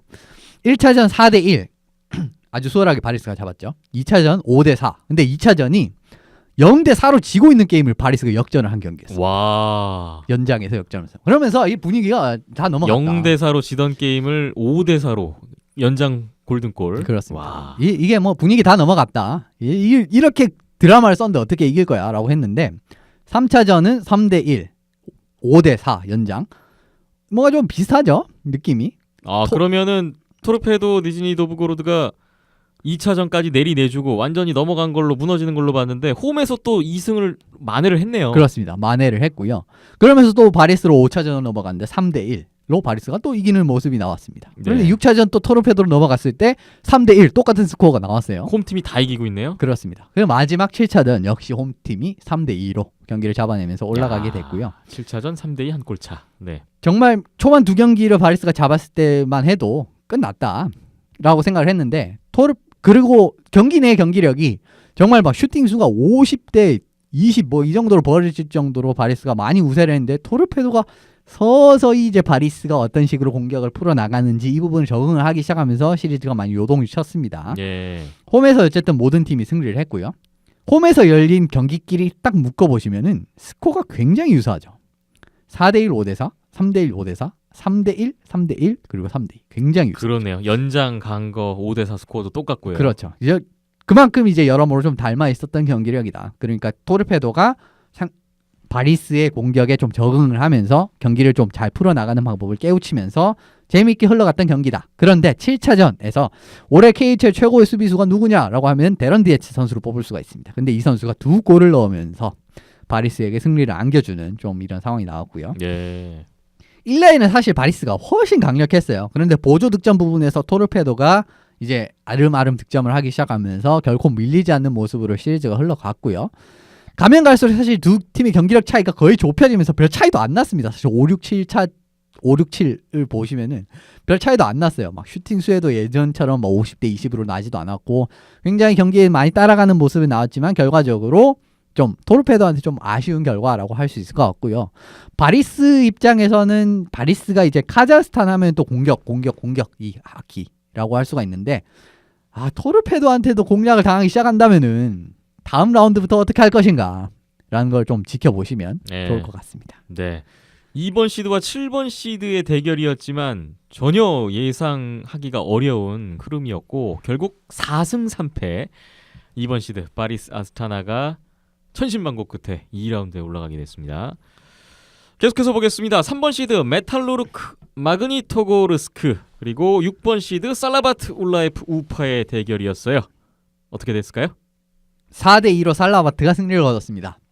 아, 여기도 그러면 업셋 시리즈가 하나 나왔군요. 예, 사실 동부 같은 경우에는 그렇게 이제 굉장히 이 팀들이 승점이 유사합니다. 그러니까 한 2번 시드부터 6번 시드까지는 한 5번, 6번 시드까지는 굉장히 전력이 비슷해요. 그렇기 때문에 업셋 자체를 기대할 수 있었지만 그래도 전문가들은 이제 메탈루르크가 그래도 올라갈 것이다. 이 시리즈가 제일 치열한 시리즈가 될 것이다라고 좀 예상하는 분도 많았습니다. 예. 그런데 의외로 살라바트가 굉장히 또 손쉽게 올라가는 모습을 보여줬고요. 정규 시즌 상대 전적은 1승 1연장패로 메탈루르크가 좀 우세를 하긴 했었어요. 1차전 2대1 연장이었고요. 2차전 1대4 그러니까 살라바트가 이겼죠. 이 경기를. 1승 1패. 예. 3차전 같은 경우에 5대1 그리고 4차전 1대2 연장 했기 때문에 1승 1패씩 또 주고받는 모습이 나왔고요. 네. 5차전 메탈루르크 홈에서 살라바트가 또 2대1로 연장승을 거뒀고 6차전도 3대2로 연장승을 거두면서 연장이 4번이나 나왔습니다. 아, 대단했습니다. 정말 뭐 치열한 시리즈라고 할 수가 있고요. 사실 뭐 힘 자체는 굉장히 유사한 팀입니다. 사실 앞서 말씀드렸듯이 한 3번 시드부터 6번 시드까지 굉장히 유사하기 때문에 2번 시드부터 6번 시드까지 정도도 유사하다고 생각할 수 있거든요. 그런데 살라바트라고 하면 올 시즌도 여전히 북유럽 트리오라고 할 수 있는 3명의 북유럽 선수 그러니까 핀란드 하르티카이넨, 캠페이넨 그리고 오마르크 이렇게 세 선수입니다. 한 명이 네. 스웨덴 선수고 두 명이 핀란드 선수인데 북유럽 트리오가 시리즈 내내 최고의 활약을 보이면서 팀의 승리를 이끌었다고 해도 과언이 아니죠. 이 세 명의 선수가 6경기 동안 22포인트를 올렸습니다. 예. 거의 초토화를 했다고 해도 과언이 아니고요. 팀 승리에 진짜 제일 중요한 활약마다 이 선수들이 또 딱 본 모습을 보여주면서 득점하는 모습이 나왔습니다. 사실 저는 3번, 6번 시드 메탈루르크 살라바트 시리즈는 골리 대전으로 치닫을 가능성이 가장 큰 시리즈라고 생각을 했었어요. 그런데 메탈루르크가 바실리 코셰치킨 선수, 이 선수도 많이 들어보셨을 겁니다. OAR에서 주전 골리로 맡았던 금메달 인도했던 골리였죠. 예. 근데 바실리 코셰치킨 선수가 완전히 무너져 버렸습니다. 거의 뭐 완전 무너진 반면에 이제 살라바트의 유하 메트솔라 선수는 정말 최고의 활약을 보여주면서 팀 승리를 책임지는데 제일 큰 역할을 했다고 해도 과언이 아니에요. 메트솔라 선수가 시리즈 내내 6경기에서 실점한 숫자는 9실점입니다. 아, 골리 대결에서 완전히 그럼 살라바트의 메트솔라 선수가 우위를 점했네요. 그렇죠. 사실 저는 굉장히 비슷할 것 같다라고 생각을 했거든요. 그래도 아직까지 코시치킨 선수도 리그에서 성적이 상당히 좋은 편이었기 때문에, 그런데 코시치킨 선수의 약점부터 잘 공략을 하기 시작하면서 코시치킨 선수 끌어내린 다음에 아르톰 자기둘라 골리가 나왔거든요. 그러니까 백업 골리. 근데 그 선수는 그렇게 좋은 활약을 보여주지 못했습니다. 그러면서 네. 골스탠딩 싸움에서 완전히 차이가 났고요. 결과적으로 북유럽 트리오와 골리, 메트솔라 선수의 존재가 살라바트의 승리를 인도했다고 해도 과언이 아닐 정도로 좋은 모습을 보여줬습니다. 6번 시드가 3번 시드를 잡고 올라갑니다. 살라바트 울라이프 우파가 4승 2패로 메탈루르크 마그니토고르스크를 꺾고 다음 라운드에 진출했습니다. 마지막 시리즈 보겠습니다. 4번 시드 아방가르드 옴스크 대 5번 시드 아크바르스카전의 대결. 결과 볼까요? 스윕 4대0 스윕으로 아방가르드가 올라가게 됐습니다. 4번 5번 시드 대결인데 의외로 싱겁게 끝났네요. 전문가들이 예측했을 때 이 시리즈 역시 7차전을 갈 것이다 라는 이야기가 많았고, 아크바르스가 그래도 이길 것이다 라는 의견이 상당히 많았던 시리즈인데 오히려 4대0으로 제일 빨리 끝났어요. 예. 플레이오프 중에. 역대 이제 정규 시즌의 1연장승 1슈트아웃패로 사실상 동률이라고 봐도 무방할 정도로 두 팀이 팽팽하게 맞선 모습이 나왔고요. 아크바르스 카잔 하면은 뭐 지난해부터 들으신 분들 기억하시겠지만 작년 우승팀입니다. 네. 1라운드부터 그냥 패퇴를 하는 이런 모습이 나왔고요. 그리고 제일 먼저 짐을 쌌습니다. 참 작년에 제일 늦게 짐 쌌던 팀이 올해는 제일 일찍 짐을 싸는 좀 이런 디펜딩 챔피언이 1라운드에 내리 4연패로 끝났다니까. 그렇죠. 참 이것도 의외네요. 씁쓸하죠. 좀 씁쓸한 결과고요. 근데 뭐 스코어를 보시면 1차전 6대0, 2차전 6대3, 3차전 1대4, 4차전 2대3 아주 뭐 손쉽게 아방가르드가 승리를 차지했다라고 보시면 될 것 같아요. 디펜딩 챔피언 아크바르스 이야기 조금 드리고 싶은데, 사실 작년 같은 경우에 그 결승전을 보신 분이라면 기억이 나시겠지만 체스카한테 그렇게 끌려가고도 꾸역꾸역 막아내면서 역습으로 득점을 하면서 이기는 경기, 이런 모습이 올해는 전혀 나오지 않았습니다. 예. 그렇기 때문에 참 경기력 자체가 좀 답답했다라고 말씀드릴 수 있고, 매 경기 뭐 6실점, 4실점 하신 거 보면 아실 수 있지만 실점 자체가 굉장히 늘어났다라는 부분은 아방가르드가 상당히 아크바르스의 약점을 잘 공략을 하고 있다라는 부분을 아실 수 있는 부분인 것 같고요. 전략 자체가 상당히 유사한 두 팀이었어요. 그렇기 때문에 전문가들이 뭐 동률을 많이 점쳤겠죠. 그러니까 7경기 갈 거라고 많이 점쳤는데, 네. 아방가르드는 사실 주축 선수라고 할 수 있는 미헬예프라든지 슈로코프, 제르노프, 셰메노프, 슈마코프, 백 이런 선수들이 모두 상당히 좋은 활약을 보인데 반면에 아크바르스 같은 경우에는 작년 MVP인 저스틴 아제베도 선수를 제외하면 사실상 거의 모든 라인이 침묵을 하는 모습을 넣으면서 완패를 막아낼 수가 없는 그림으로 이제 흘러가게 됐습니다. 지난해 뒷문을 완벽하게 책임졌었던 에밀 가리포프 선수가 올해는 사실 경기를 출장을 하지 못했고요. 그러면서 블라디슬라프 포자폴스키 선수가 경기 내에 출장을 했는데 완벽하게 무너지고 말았습니다. 예. 그리고 백업인 알렉산드 샤리체코프 선수까지 무너졌기 때문에 사실 아크바르스 입장에서는 뭐 공격도 안 풀리고 골텐딩도 그냥 완전히 무너져버리고 이렇기 때문에 경기를 아예 이길 수가 없는 흐름으로 흘러가고 말았네요. 접전이 될 것이라는 예상을 완전히 깨고 결국 4번 시드 아방가르드 옴스크가 5번 시드 디펜딩 챔피언 아크바르스카전을 4승 가볍게 제압하면서 또 2라운드에 올라갔습니다. 자, 이렇게 해서 총 16팀이 나섰던 플레이오프인데 8팀이 남게 됐습니다. 서부지구 4팀, 동부지구 4팀. 어떤 대결의 2라운드가 펼쳐질지 하나씩 또 보겠습니다. 우선 서부지구 먼저 1번 시드 체스카 모스크바 대 5번 시드 HC 디나모 모스크바의 대결이 성사됐습니다. 5년 만에 성사된 모스크바 더비입니다. 모스크바 더비. 예. 아. 2라운드에서 5년 만에 성사된 모스크바 더비고요. 전반적으로 전력 제가 기억하기로는 이 시즌에 아마 이제 디나모가 이겼고 그리고 결승에 갔던 걸로 기억을 하는데 예. 결승에서 우승까지 했던 걸로 기억을 하는데 정확하지는 않습니다. 어쨌든 5년 만에 성사가 됐다는 거고요. 디나모 붙었을 때는 디나모가 이겼다는 겁니다. 전반적인 전력은 사실 체스카가 훨씬 좋아요. 진짜 훨씬 좋습니다. 불안 1번 시드고 1라운드도 가볍게 넘어왔고. 예. 예. 올해 사실 KHL 최강의 팀이라고 봐도 무방하고요. 그리고 작년 체스카나 뭐 재작년이나 뭐 이렇게 다 비교해도 사실 올해 체스카가 제일 세 보입니다.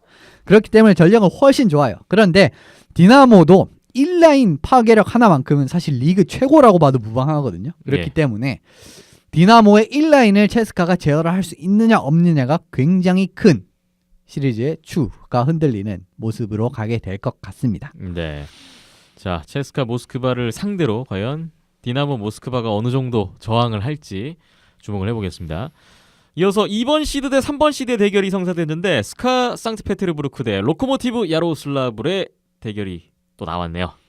예. 또 나왔습니다. 2년 연속 2라운드에 만난 팀이고요. 작년에 예. 사실 2라운드에 이 두 팀이 만났죠. 작년 같은 경우에 4대1로 스카가 승리로 끝났지만 올해 같은 경우에 스카의 선수진도 많이 얕아졌고요. 스카의 사실 경기력도 작년보다 더 좋아진 것 같습니다. 사실 작년에 세베스트라를 잡을 때도 그렇게 안정적인 경기력이 아니었는데 올해는 더 안 좋아졌어요. 그래서 점점 가면 갈수록 뭐 약점이 해결되는 모습이었던 로코모티브라면 올해는 좀 이길 가능성은 없지는 않은 작년보다는 높을 것 같은데 네. 그래도 슈테판 크론발 선수가 이제 시즌 아웃이 됐다는 거 사실 이런 부분이 또 큰 변수로 작용을 할 수 있기 때문에 어쨌든 좀 작년 같은 좀 맥없는 시리즈로 끝날 것 같지는 않은 느낌이 나는 이번 2라운드 경기입니다. 네.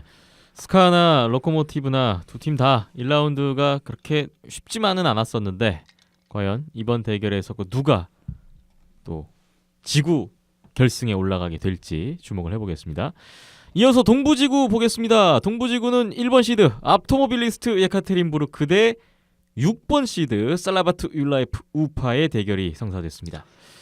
자, 여기 글쎄요. 뭐 예상은 나오고 있는데 여기도 사실 전력 자체는 앞토가 훨씬 나아요. 네. 그리고 올 시즌 내내 보여줬던 앞토모빌리스트의 모습이 동부에서는 정말 독보적으로 강력한 모습을 보여줬기 때문에 아무래도 그렇게 어렵지 않게 앞토모빌리스트가 올라올 수 있을 것 같은 느낌이 들긴 해요. 그래도 다코스타 선수가 징계를 당하면서 어쨌든 1경기를 출장 못하는 상황이 나왔고요. 그리고 살라바트가 결과적으로 골텐딩이 상당히 안정적이고 1라인이 지난 시리즈만큼만 살아난다라고 하면 충분히 업셋의 가능성은 있다라고 생각을 합니다. 네. 그렇기 때문에 과연 동부에서 또 살라바트가 또 기적을 쓸 수 있을지 이 부분은 좀 지켜보시면 좋을 것 같네요. 살라바트가 1라운드에서 4번의 연장 경기 끝에 3번 시드를 잡는 업셋을 연출했는데 과연 이번에 1번 시드 앞토모빌리스트를 상대로 또 한 번 또 기적과 같은 업셋을 연출해낼지 아니면 앞토모빌리스트가 1번 시드의 자존심을 지킬지 지켜보겠습니다. 마지막으로 동부지구 두 번째 또 시리즈 2번 시드 바리스 아스타나 대 4번 시드 아방가르드 옴스크의 대결이 있습니다. 여기는 어떻게 전망하십니까? 사실 가장 시리즈를 늦게 끝낸 바리스 그리고 가장 시리즈를 일찍 끝낸 아방가르드 옴스크입니다. 이러면서 좀 이상한 또 인연이 또 형성이 됐거든요. 결과적으로 아방가르드의 강력한 공격을 조기에 얼마나 진화를 하느냐가 키가 될 겁니다. 이 부분을 아방가르드 바리스가 잘 진화를 하게 되면은 업셋의 희생양은 나오지 않을 거라고 생각을 하는데 사실 이 시리즈가 제일 업셋 나올 가능성은 큰 시리즈임은 저는 부정은 할 수가 없을 것 같아요. 예. 토르페도를 상대로 고전을 했던 바리스가 아방가르드의 공격력을 제어를 할 수 있을 것이냐는 조금 의문 부호가 드는 거는 사실입니다. 이 네. 부분이 관건이 될 것 같고요.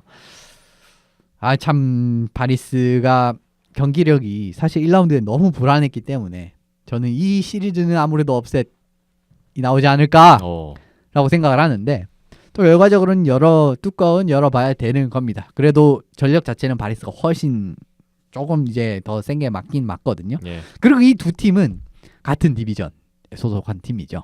그렇기 때문에 더더욱 또 서로를 잘 알기 때문에 더 치열한 시리즈가 나올 거라고 저는 생각을 하거든요. 근데 꽤 재밌을 겁니다. 네. 바리스 아스타나, 아방가르드 옴스크 두 팀 중에 과연 승자가 누가 될지 더 궁금해지네요. 기대를 해보면서 기다려보겠습니다. KHL 플레이오프 1라운드 그리고 2라운드 프리뷰까지 진행을 했는데 한국 시각으로 내일이죠. 3월 13일부터 플레이오프 2라운드가 시작된다고 합니다. 예, 13일인데 이제 실제로 이제 우리나라에서 경기 시작하는 거는 새벽 1시 반이기 때문에 14일 1시 반부터 이제 서부지구부터 시작을 하게 됩니다. 예. 근데 이제 뭐 현지 시각으로 따지면 13일이죠. 이제 러시아 시각으로 따지면요. 예. 그렇기 때문에 첫 경기가 스카 로코모티브 그리고 서부지구 두 경기부터 시작을 하거든요. 좀 사실 동부부터 보고 싶긴 한데 어쨌든 서부부터 시작을 하게 됩니다. 예. 자, 비하인드넷 다음에 또 KHL 플레이오프 이야기 준비를 해 보겠고요. 2라운드 결과 기다려 보겠습니다.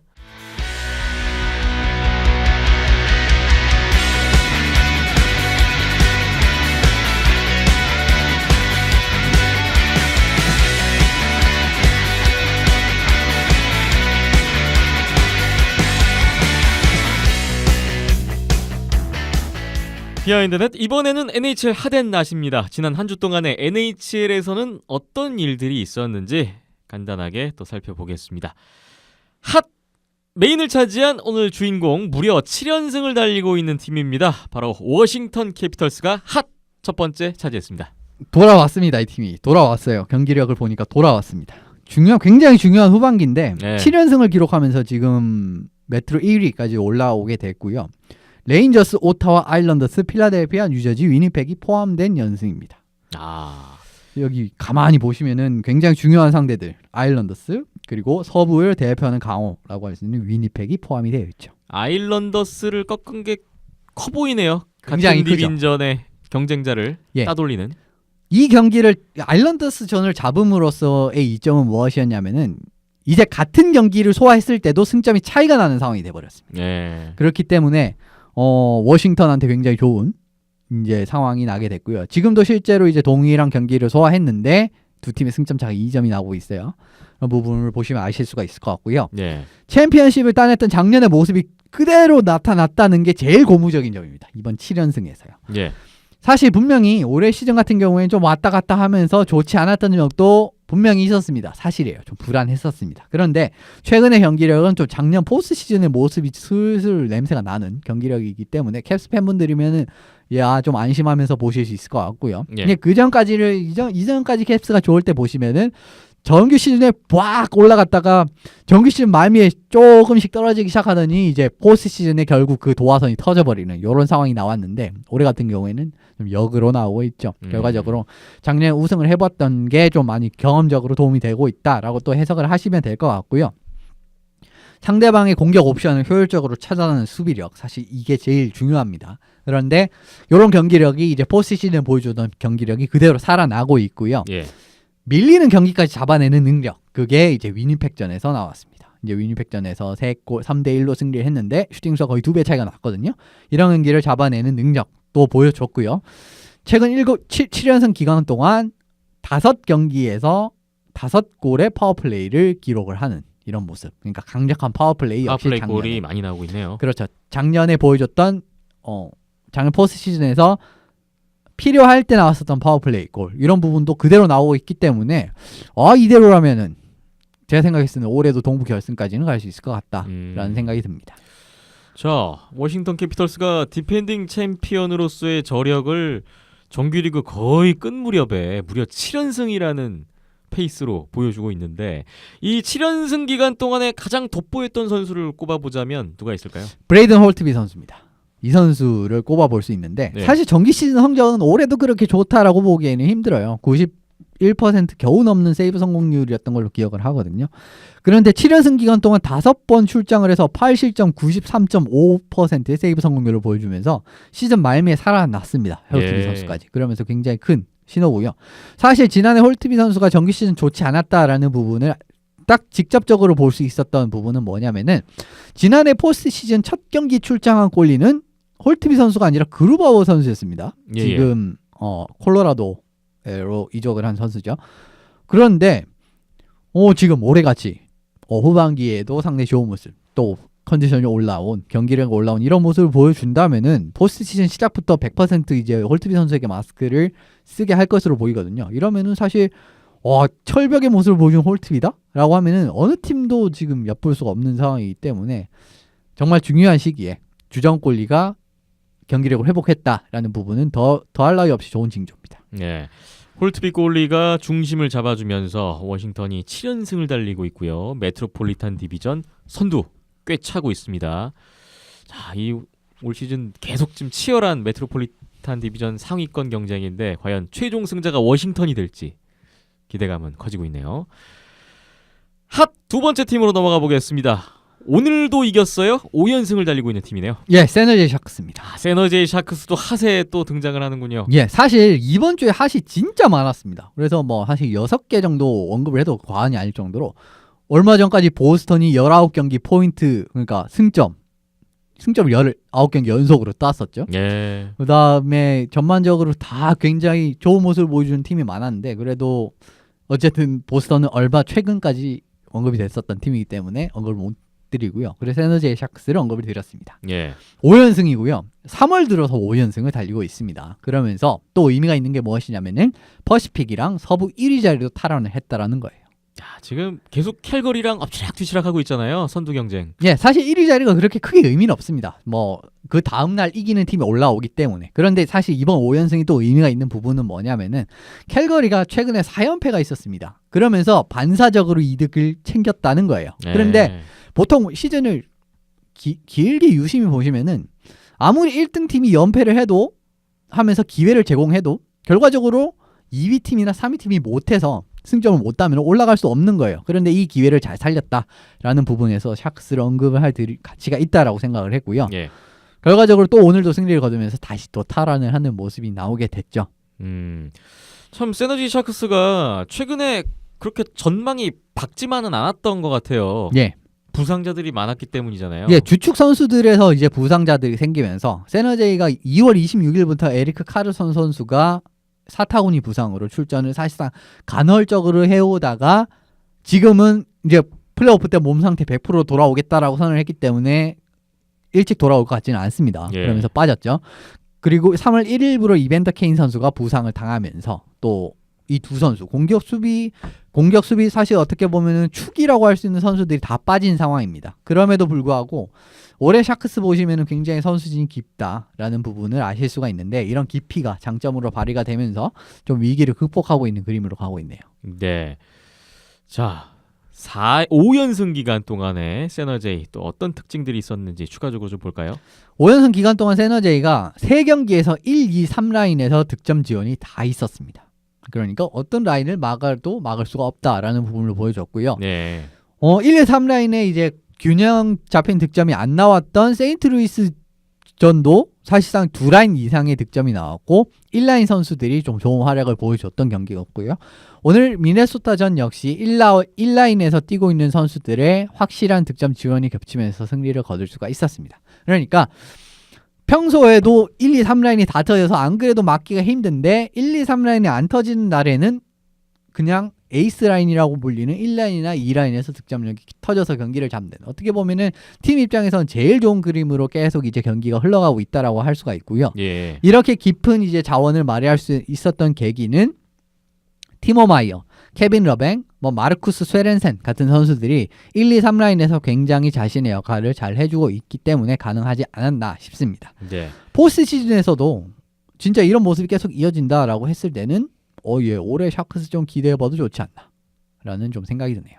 지금 세너제이와 캘거리의 퍼시픽 디비전 선두 경쟁이 더 눈길을 끄는 거는 3위는 지금 거의 베이거스 골든나이츠로 굳혀졌잖아요. 그렇죠. 사실상 확정이 됐죠. 그러면은 플레이오프 1라운드에서 과연 베이거스의 상대가 세너제이가 될 것이냐 캘거리가 될 것이냐, 이게 이 세너제이 캘거리의 1, 2위 싸움에서 결정이 날 텐데 어떻게 전망하세요? 이 1위를 하면 와일드카드 댈러스, 미네소타, 애리조나 요 정도 만날 거 아닙니까? 그렇죠. 훨씬 낫죠. 무조건 1등 해야죠. 사실 무조건 1등 해야 되고요. 지금 베이거스 골든 나이츠가 마크 스톤 선수 영입한 다음에 1, 2라인의 밸런스가 너무 좋습니다. 거의 환상적이라고 봐도 무방하기 때문에 최근에 승점 굉장히 많이 올렸거든요. 네. 그러니까 앞서 말씀드린 핫에 언급됐어야 될 팀이 베이거스도 있었습니다. 그런데 이거 베이거스 만나는 것보다는 차라리 댈러스나 미네소타 만나는 게 훨씬 나아요. 정말 전력에서도 그렇고 사실 올해 시즌에서도 미네소타나 댈러스 같은 경우에는 계속 왔다 갔다 하는 모습을 보여줬지만 베이거스는 어쨌든 플레리도 있고 1, 2라인 밸런스도 좋고 그리고 역습이나 이런 부분도 상당히 뛰어난 팀이기 때문에 피곤한 팀이거든요. 그렇기 때문에 사실 두 팀 다 1위를 해야 되는 부분도 있고 그리고 결과적으로 올해 지금 이렇게 흘러가면은 퍼시픽 1등 하는 팀이 서부 전체 1등이 될 가능성이 크거든요. 그러니까 행여 서부 결승전까지 진출하는 상황이 나온다고 하더라도 센트럴 어떤 팀이 올라와도 홈 아이스를 가져갈 수 있다는 거. 예. 그렇기 때문에 좀 순위가 필요하다라는 거고요. 저는 그래서 에너지 샥스가 1위를 지키지 않을까라고 개인적으로 생각을 하고 있습니다. 네. 10경기 조금 더 남은 시점인데 예. 근데 사실 어떤 팀이 1등을 해도 지금 정말 세너제이가 42승 19패 1연장패 8연장패 그리고 캘거리가 42승 20패 7연장패거든요. 거의 차이가 안 나요. 네. 그리고 타이브레이크에 걸리는 ROW 레귤레이션 플러스 오버타임 윈 이것도 둘 다 42승 그러니까 두 팀 다 42승을 정규 시간과 연장해서 올렸다는 겁니다. 그만큼 전력이 안정적이다라는 걸 말씀을 드릴 수가 있을 것 같고요. 예, 퍼시픽 2라운드 참 궁금하네요. 예. 지금 과연 베이거스는 어떤 생각을 하고 있을지도 궁금하고요. 기대가 되는 또 퍼시픽 디비전의 상위권 판도입니다. NHL 핫앤낫 진행을 하고 있는데 한 팀 한 명 더 있습니다. 오늘 선수가 또 등장을 하는군요.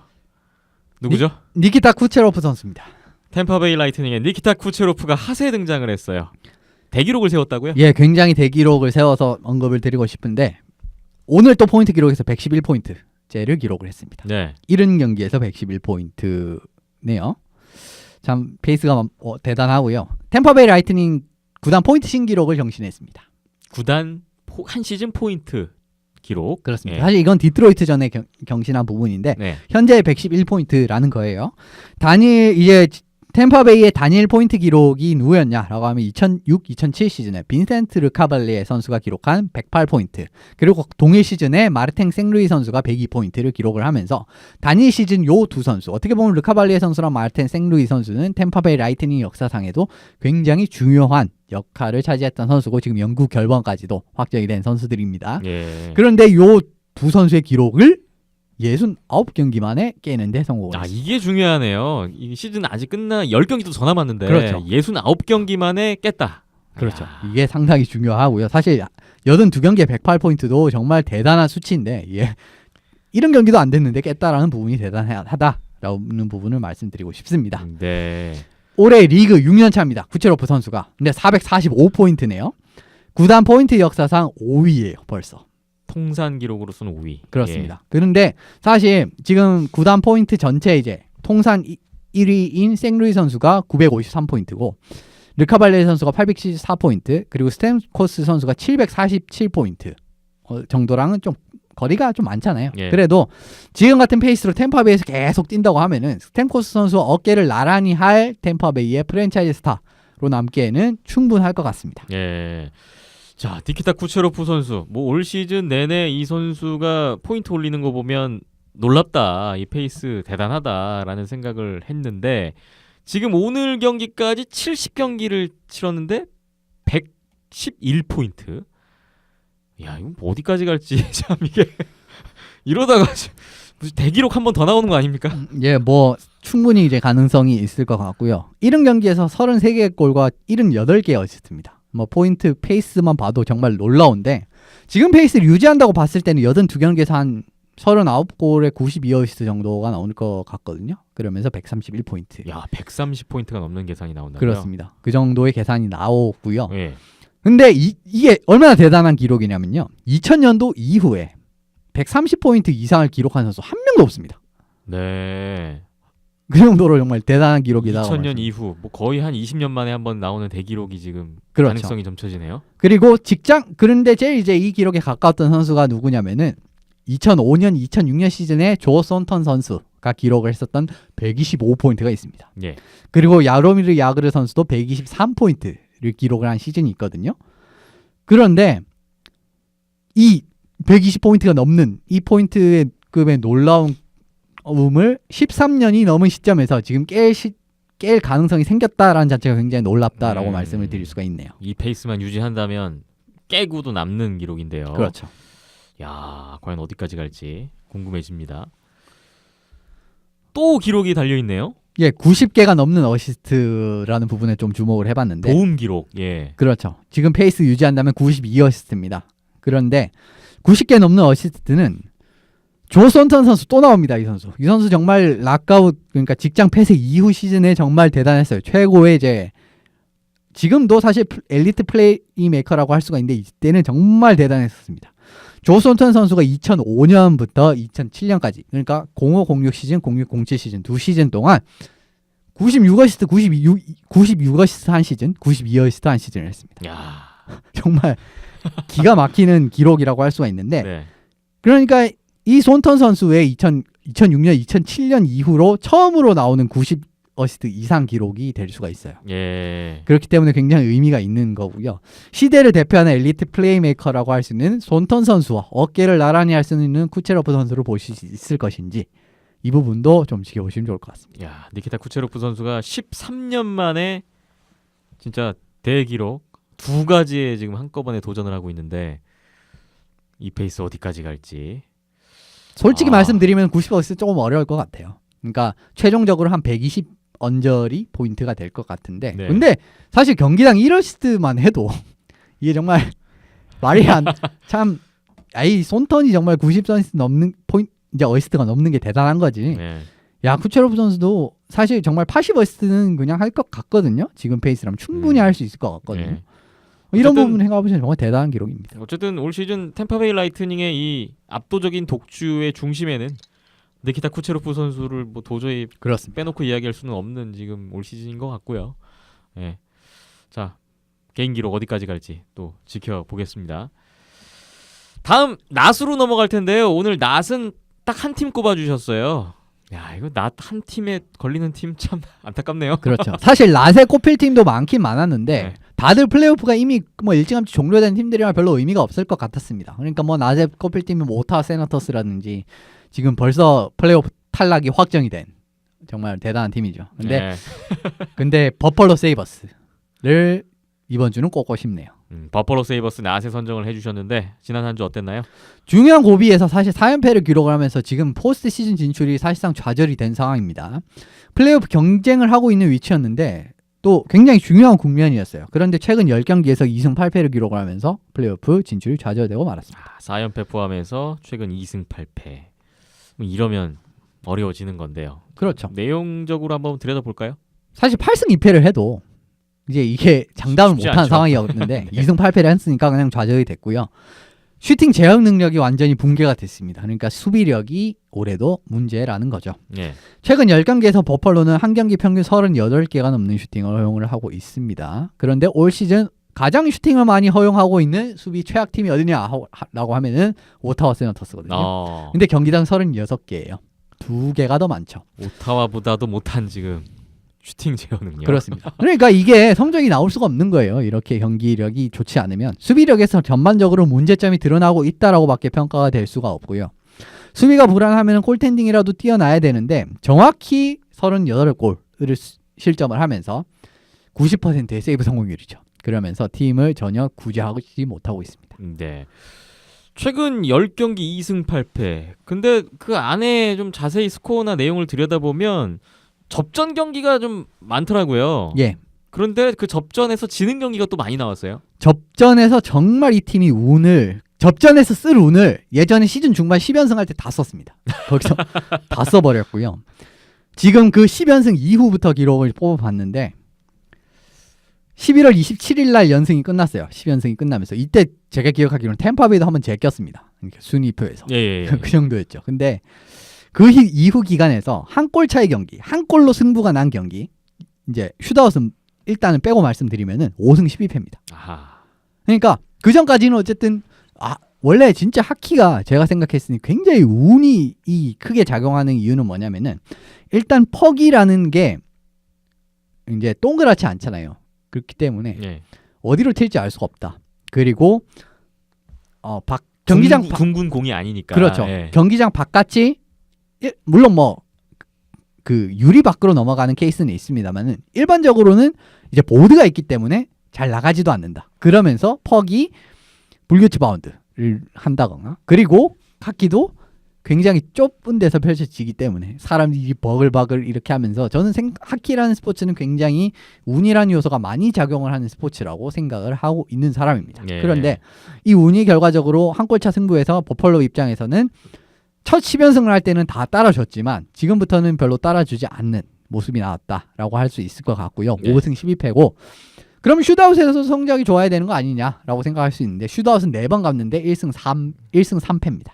여기도 좋진 않네요. 그렇죠. 그렇기 때문에 버펄로가 점점 어려워지고 있고요. 지금 또 최근 경기 보시면 더더욱 좀 버펄로가 답답해하는 게 이제 나타나고 있는 게 뭐냐면은 아이클 선수가 얼마 전에 세데르베리 선수에게 위험한 체킹을 가하면서 2경기 출장 정지가 주어진 상황이 됐고요. 예. 그리고 에드먼턴전에서도 완벽한 패스가 왔는데 포맨빌 선수가 스틱을 갖다 대고 이제 무릎이 꿇리면서 스틱을 갖다 대고 스틱을 이제 퍽 앞쪽으로 한번 이제 살짝 이제 균형을 잡는다고 탁 된 상황이 있었어요. 그런데 그게 안 됐으면은 골이 들어가는 건데 그러니까 자신의 골을 자기가 막는 이런 참 보기 드문 장면이 나왔거든요. 네.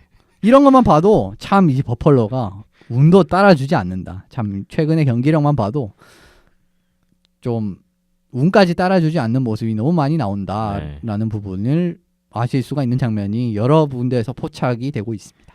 갈 길이 바쁜 버펄로 세이버스의 요즘인데 자, 최근에 여러 가지로 좀 어려운 상황이 이어지면서 어느덧 동부 컨퍼런스에서는 살아남기가 쉽지 않은 위치에까지 치닫고 말았습니다. 지금 이제 또 로터리를 기도해야 되는 상황이 됐는데 그래도 이제 올해는 어쨌든 버펄로가 좋은 모습을 많이 보여줬으니까요. 조금씩 네. 이제 더 좋아지는 모습이 나오지 않을까 싶습니다. 네. 낮까지 살펴봤고요. 마지막으로 한 주 동안에 있을 경기 중에서 또 주목되는 매치업 추천을 해주셔야 되는데요. 오늘은 3월 13일 경기부터 3월 18일까지 경기 중에서 뽑아주셨습니다. 시즌 말미가 가면 갈수록 디비전끼리 이제 맞붙는 경기가 많아지기 때문에 주목할 매치업이 점점 많아지고 있더라고요. 예. 그러니까 13일부터 바로 말씀드리면 워싱턴과 피츠버그의 맞대결입니다. 예. 근데 피츠버그가 지금 순위표로 보시면은 거의 뭐 최상위권 진입을 했어요. 메트로폴리탄 3인데 뭐 1, 2위랑 별로 거리가 길진 않아요. 이제 6.4점 차인데 예. 그 이제 당사자들과의 경기가 있기 때문에 이제 6점 차이가 나는 워싱턴과의 경기입니다. 그래서 혹시나 이 경기를 잡게 되면은 피츠버그가 진짜 뭐 1등까지도 갈 수 있습니다. 그러게요. 아직까지 이거 충분히. 메트로폴리탄 디비전이 뭐 아일랜더스 워싱턴 싸움이 아니라 그렇습니다. 이 피츠버그가 또 합류를 할 수 예. 있거든요. 그런데 피츠버그가 올 시즌 가만히 보시면은 위태위태할 때 넘어지는 팀들이 댈러스나 뭐 이런 팀들이라면은 위태위태한데 안 넘어지는 팀이 피츠버그였습니다. 올 시즌 끝까지 그랬어요. 그러면서 예. 올해도 오늘 얼마 전에 이제 보스턴을 또 잡아내는 19경기 포인트 그러니까 연속 승점 기록을 깼던 팀이 피츠버그입니다. 그러니까 또 좋은 기운이 한번 왔거든요.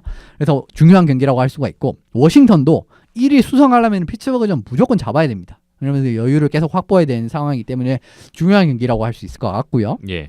같은 날에는 보스턴과 콜럼버스의 경기가 있습니다. 트레이드 마감일 이후 제일 상반된 모습을 보여준 두 팀이 아닌가 싶은 두 팀인데 브루인스가 어쨌든 지금 토론토가 계속 올라오고 있기 때문에 그렇게 여유가 많은 상황 아니에요. 그러면서 계속 승점 확보를 해나가야 되고요. 근데 콜럼버스는 당장 플레이오프 진출이 달려 있습니다. 예. 정말 플레이오프 진짜 사활을 걸어야 되거든요. 그렇기 때문에 요즘 보스턴이 워낙 중요하죠. 좋아서 콜럼버스로서는 또 부담스러운 대결이 될 것 같네요. 오늘 또 콜럼버스가 아일랜더스한테 2대0으로 그냥 완패를 당했거든요. 아주 뚫어내는 모습을 보여주지 못했기 때문에 참 답답하네요. 네. 콜럼버스는. 그 다음은 애리조나와 세인트루이스. 경기가 예정이 되어 있습니다. 2019년 환골 탈퇴한 두 팀 어디냐라고 물어보시면은 세너제이, 세인트루이스, 애리조나 이렇게 뽑을 수 있을 것 같아요. 제 생각에. 지난 시즌에 비해서 굉장히 많이 발전된 모습을 보이고 있는 그렇죠. 팀들이에요. 아니요, 2019년 딱 해를 넘어와서. 지난 시즌 말고 그렇죠. 2019년 해가 바뀌고 그 나서요. 해가 바뀌니까 갑자기 이 팀들이 예. 완전 탈퇴해버렸습니다. 그렇기 때문에 중요한 경기라고 할 수 있는데 지금 또 오늘 애리조나가 사실 시카고를 잡아야만 하는 경기를 져버렸어요. 그렇기 때문에 세인트루이스전은 굉장히 중요하고 세인트루이스도 지금 3위를 수성하는 데 있어서 댈러스와 미네소타한테 그렇게 승점 차가 많이 나는 상황이 아니거든요. 그렇기 네. 때문에 두 팀이 좀 많은 게 걸려있는 경기입니다. 예. 3월 13일 한 경기 또 뽑아주셨네요. 세너제와 위니펙의 경기입니다. 이거 기대되네요. 예, 사실 지금 시점에서 그러니까 계속 이제 시점이 바뀌니까 또 캘거리가 한 지난주에 좀 많이 안 좋았잖아요. 그러니까 현재 시점에서는 또 센트럴과 퍼시픽 1위의 싸움이기 때문에 지구 결승전, 서부 지구 결승전이 될 가능성도 없지는 않겠다라고 이제 생각을 하는데 예. 어쨌든 좀 재밌는 경기가 펼쳐질 것 같습니다. 네. 다음으로 3월 15일 경기 보겠습니다. 워싱턴과 필라델피아의 경기가 있습니다. 사실 진짜 필라델피아가 지금 은근히 굉장히 좋은 팀이에요. 이 팀도. 지금 보시면은 어느덧 와일드카드 팀 거의 다 따라잡았거든요. 예. 승점 차이가 3점밖에 나지 않습니다. 몬트리올이랑 콜럼버스랑요. 그렇기 때문에 혹시나 워싱턴까지 잡아낸다 라고 하면은 진짜 플레이오프 진출 가능성이 생기는 겁니다. 이제는. 진짜 완전히 가시권에 들어오는 상황이 될 수가 있는데 워싱턴 같은 경우에는 피츠버그한테 지고 필라델피아까지한테 진다? 이러면 진짜 위험해질 수 있어요. 당장 막 3위까지 굴러 떨어질 수 있는 상황이기 때문에 중요한 경기라고 생각을 하고요. 같은 날에는 댈러스와 미네소타 두 팀의 상황이 너무 비슷합니다. 지금. 여기도 지금 와일드카드 싸움이 치열해요. 그렇죠. 두 팀 다. 75점, 74점이고요. 네. 그런데 이 경기를 이기면은 디비전 3위 가능성도 생깁니다. 그렇기 때문에 중요한 경기라고 생각을 합니다. 또 같은 날에는 보스턴과 위니펙 이 경기가 예정이 되어 있네요. 네. 이 경기도 굉장히 두 팀의 전력이 안정적이기 때문에 흥미로운 경기가 나올 것 같고요. 3월 16일은 캐롤라이나와 콜럼버스입니다.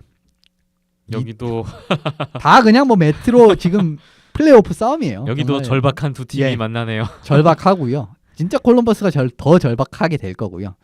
그리고 그 다음 경기는 베이거스와 댈러스. 댈러스가 또 기회가 한번 왔습니다. 예. 그런데 혹시나 지난 이제 미네소타전을 잡았다라고 하면은 또 베이거스를 잡으면 이거 3위 가능성 생기거든요. 그런데 앞서 말씀드렸지만 고비를 못 넘은 이 댈러스가 이번에는 고비를 넘을 수 있을 것인지 시즌 제일 중요한 후반기에 좀 지켜보시면 좋을 것 같습니다. 네. 3월 17일 경기도 4경기나 뽑아주셨는데요. 예, 캘거리 위니펙의 경기를 시작이고요. 이건 뭐 세너제이 캘거리 앞서 말씀드린 부분과 거의 동일하다고 해석을 하시면 될 것 같고 예. 콜럼버스 버스턴의 홈앤홈 리매치입니다. 또 만납니다. 예, 또 만나게 되고요. 워싱턴 템파베이 경기입니다. 사실 이게 메인 이벤트고요. 지난해 동부 결승전 리매치인데 사실 올해 템파베이를 봤을 때는 같은 결과는 나오지 않을 것 같거든요. 그런 부분을 생각해 보시면 좀 재밌는 경기 나올 것 같고요. 내슈빌 세너제이 역시나 앞서 말씀드린 세너제이 위니펙과 거의 뭐 비슷한 이유로 선정을 했다라고 보시면 될 것 같습니다. 네. 워싱턴 템파베이전 상당한 주목을 받을 것 같은데 만약에 워싱턴이 연승을 계속 이어나간다면 10연승 도전 경기가 되겠군요. 그렇죠. 네. 정말 중요한 경기가 되겠네요. 네. 자, 마지막으로 3월 18일 경기 볼까요? 필라델피아와 피츠버그입니다. 네. 왜 이 경기냐면은 사실 좀 한 일주일 떨어져 있잖아요. 그래서 그 일주일이 지났을 때 이 두 팀이 어떤 위치에 있을지도 사실 장담은 못하겠지만 지금 케이스라면은 제가 생각했을 때는 여전히 두 팀이 플레이오프 경쟁을 하고 있을 것 같거든요.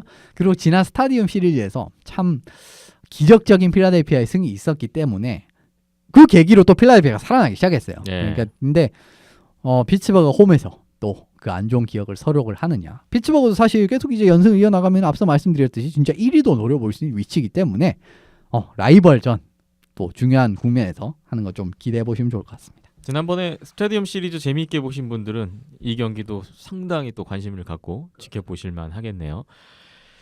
한 주 동안에 많은 경기들이 있는데요. 이제 뭐 순위 싸움에 다 걸려있는 경기들이다 보니까 의미가 없는 경기가 별로 없는 것 같아요. 계속해서 주목해 보겠고요. NHL 핫앤낫 오늘은 여기까지고요. 다음 회 또 이어가 보겠습니다.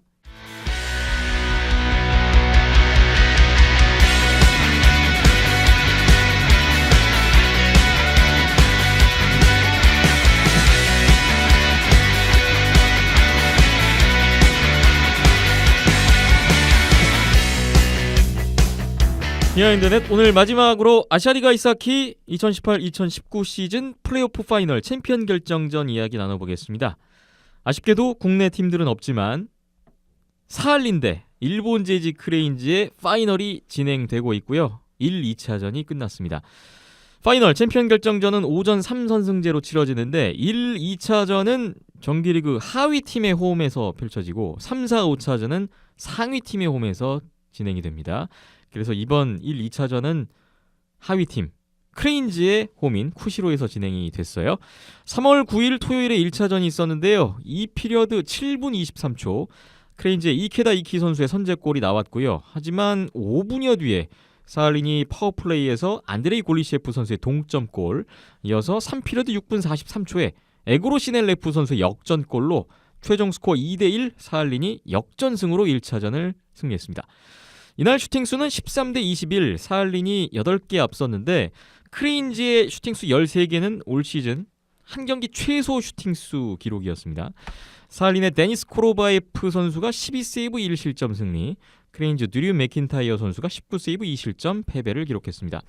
사할린의 안드레이 골리셰프 선수가 할라와의 세미파이널 1차전 결승골에 이어서 플레이오프 이번 시즌 2호 골 터뜨렸고요.